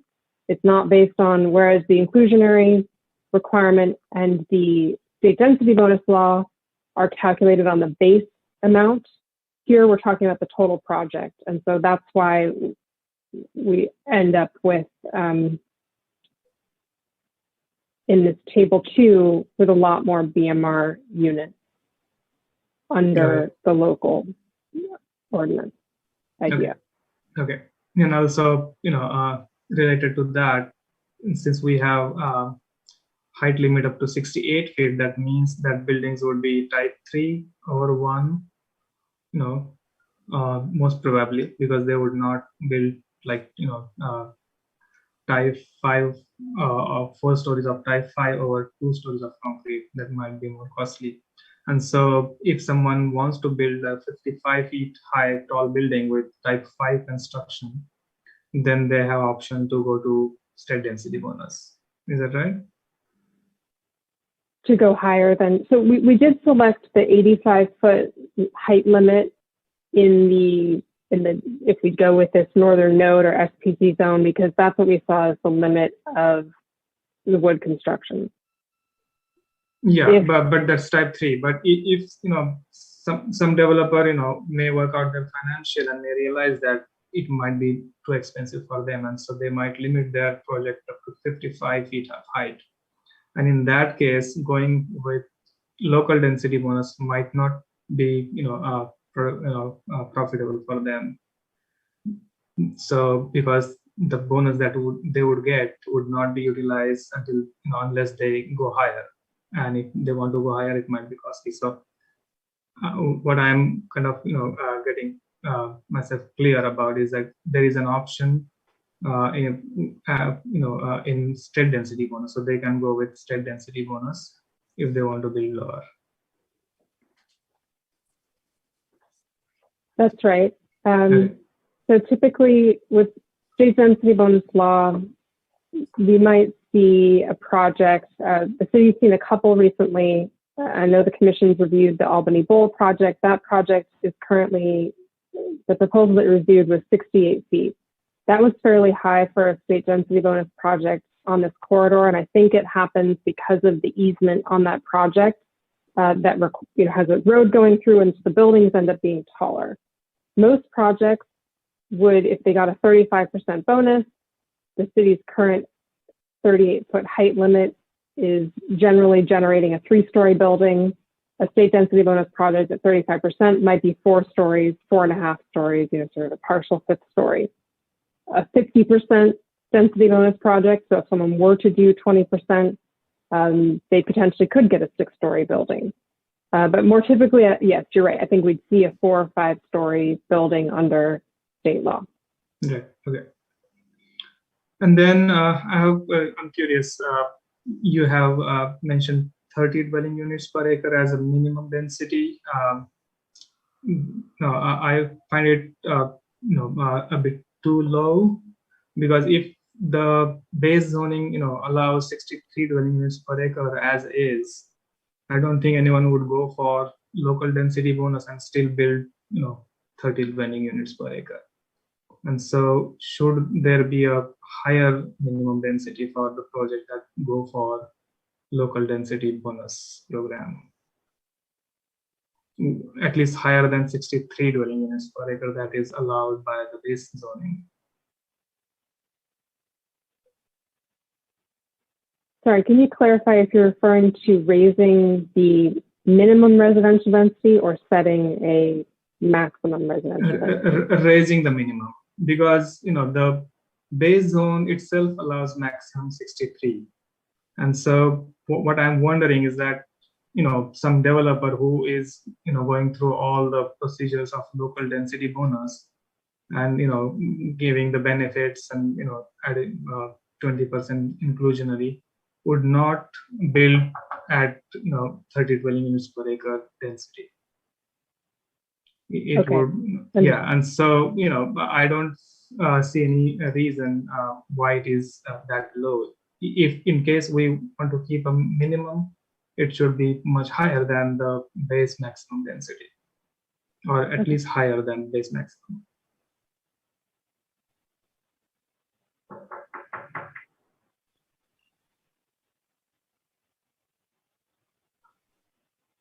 Okay. Yeah, so those are my questions. There are some suggestions if I can talk about that after my fellow commissioners go through their comments and questions. Okay, great. Who's next? Commissioner McLeod. Yeah, I guess I'll go. I guess I'm just trying to wrap my head around this because my whole understanding of the specific plan was to create objective standards and to streamline the process to make housing more feasible. And instead of that, it seems like what we've got is another overlay of complexity that has not simplified it, has not streamlined it. In that sense, I don't really support, of course, I want more affordable units, but I don't really support how this is going about it. I would prefer to see objective standards. I really can't support keeping our existing standards in place. I really, really disagree with that. I think we should just be going for 6 stories, higher FAR, no maximum unit per acre limit. Fine with the open space change. It should all be objective standards. We are supposed to be simplifying the process, not making it more complicated.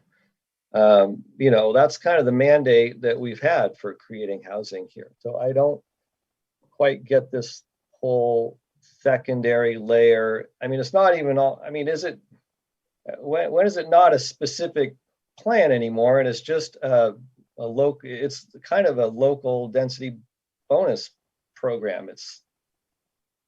I don't know. I'm just having a hard time with this. I think we should have objective standards. I think the modeling is also missing where you did the comparison. The way to make what you're trying to do with making this local density bonus program work is by artificially keeping the existing standards low at our current level. I think another modeling set should be done with raising all our objective standards, and then I think we should apply for the 20% affordable house or below market rate inclusion ordinance, and see where we end up. The whole point is to simplify things, not make it more complicated. I just think it's going about this wrong at this point. Yeah, it's page 18. I think we should have another block there that shows what we could get with objective standards that are very similar to the standards that we get with the local density bonus, except we apply a required, 20% below market rate statute to it, or requirement to it. And we just simplify it and make it easier. I think in our RENA discussion, I forget which page it was, but one of the pages listed, reducing impediments to housing and streamlining the permit process was one of them. And so this is not doing that. This is kind of going the other way, and I just disagree with it. So I'm going to stop there, and I'll let others comment. Thank you. All right. I think that my 3 other commissioners commented already, so I'll begin with my comments. By the way, I appreciate I think we should keep in mind that this is very wonky and laden stuff. So for those who, the public who don't know what BMR is, that's below market rate. So we should be careful to define our acronyms. I noticed that one wasn't defined in the staff report. Commissioner McLeod? Yeah, if I could just add one more thought. Back to my original question at the beginning of the meeting. If projects that are planned or anticipated under a local density program do not apply to our RHNA target totals, then this whole thing also is just for me a non-starter. So, you know, if there's no clarity there and then we're considering adopting this, this could be a huge mistake if it turns out that we can't count those units towards our RHNA targets. Even though if they're built, they would qualify, but if we can't use them to get our RHNA or our housing element approved, then you know, where do we go from there? So I think we just need to go to objective standards and make sure it qualifies for our housing element and just make it simpler. So that's the last thing I'm going to say. Thank you. Okay, well, I'll key off of that. I mean, I think the objective standards are going to be important. They're going to be required. Without them, we'll be sunk because if the state passes, you know, even more legislation that removes our ability to do design review. So that's a good comment. In fact, I appreciate all the comments of my fellow commissioners. I think they're all pretty spot on. I agree with almost all of them. I appreciate Commissioner Moman's analysis of the FAR, and I appreciate Commissioner McLeod's comments and Commissioner Donaldson. So I would say a couple of things real quick. The in lieu fee has been mentioned, but I think in previous discussions we've already talked about how we don't really have a housing fund. I don't know how we would actually implement something, the in lieu fee. So that's got to be taken into consideration. Either we drop that or we actually have to create a program to use the in lieu fees collected. I do think that I do support the daylight plane might be too restrictive. I do support looking at that and maybe the step back is the right thing. Setbacks plus a little step back might be the right thing to do. But I think we want to look at our neighboring cities as to how they do that, because in the analysis I've seen, both Berkeley and El Cerrito do have some concession, or not concession, they do speak to that the big developments, tall developments backing up to smaller properties do need to take that into consideration. So we might want to see if we have to make some compromise as to what the what's in this report, what's in today's report, and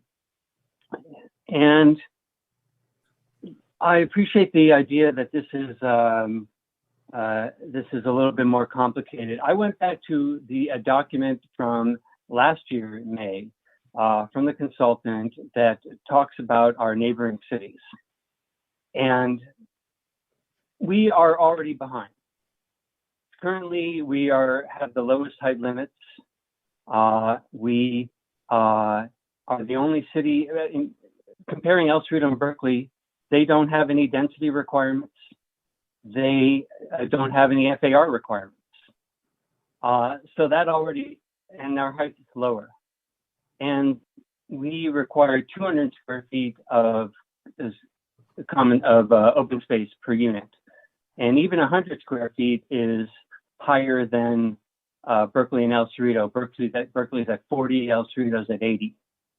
So we're already behind the curve. I don't know, we need housing production. This plan has got to be robust. This plan has actually got to produce. And I don't know how we're going to produce if we already start lower than our neighboring cities in this aspect. Plus, add on to the fact that Albany has these unique constraints that the other cities don't have. El Cerrito has many more lots that are full full depth. And in Berkeley, they have a different configuration of streets where the lots, almost all the lots are full depth because, you know, the residential goes perpendicular and not parallel to San Pablo Avenue. So, you know, we have to, this has got to be a robust plan. I think we should, as Commissioner Donaldson said, and Commissioner McLeod said, we should increase our base and actually get people to build to the base. So that means going up to at least 50 or 60 feet. And I think we should put on the table eliminating FAR and eliminating density, not even worrying about those, especially if our surrounding cities don't, and definitely reducing the open space. I hate to do that, but you know, we've got to compete essentially with the open space. We've got to actually make production here. And then maybe some people will build to the base. I can assure you, no one, absolutely no one is going to build to the base right now. And even if we make it a little better, it's basically, that's not going to produce anything.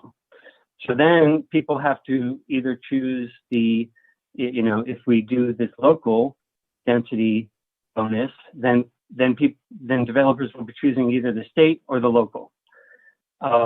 I would rather, in the case of the state density bonus, if they choose that, we lose a lot of discretion. We lose a lot of local control.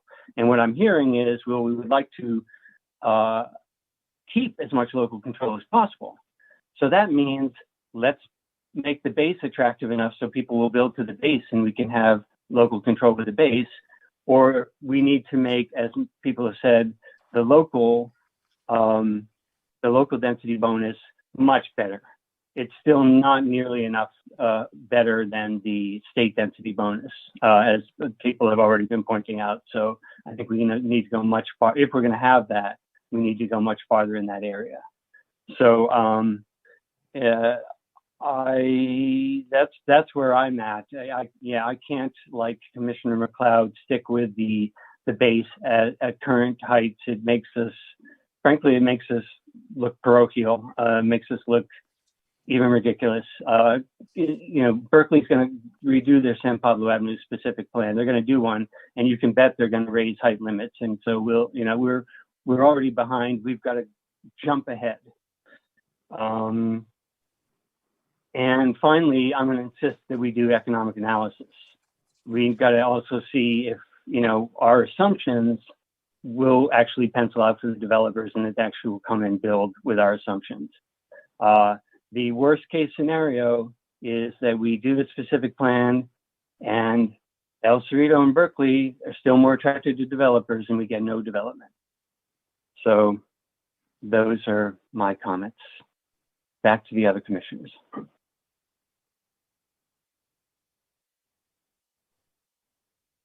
I just thought, given this late hour and that we're approaching the clock turning 11 p.m. here, we are going to come back to the commission with further discussion at the second meeting in June. I'm wondering if, in light of the time right now, if there are additional commissioner comments, we can, you know, we can carry on this conversation at the next meeting. And as Commissioner or Vice Chair Pilch had mentioned, there's always the option as well to provide comments in writing in advance that can be included in the packet.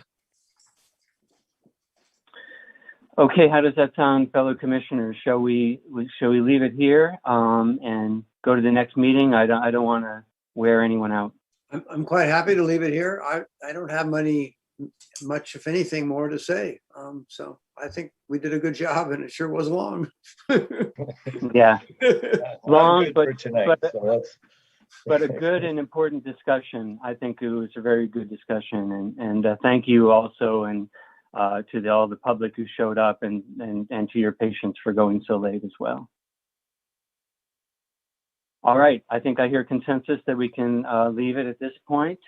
So thanks to everyone, and thanks to staff and to the consultant for all the work coming forward as well. And we still have a lot to go, but it's good stuff. And it looks like I'll close out that item, and the next meeting is June 9th. It's at City Hall, Chambers, or a virtual meeting. I suspect it will still be a virtual meeting. But things will eventually change. Hopefully we can get back together in person soon. And with that, unless there's anything else from staff, I'll call the meeting adjourned. Okay. Good night. Thank you. Good night. Thank you. Good night.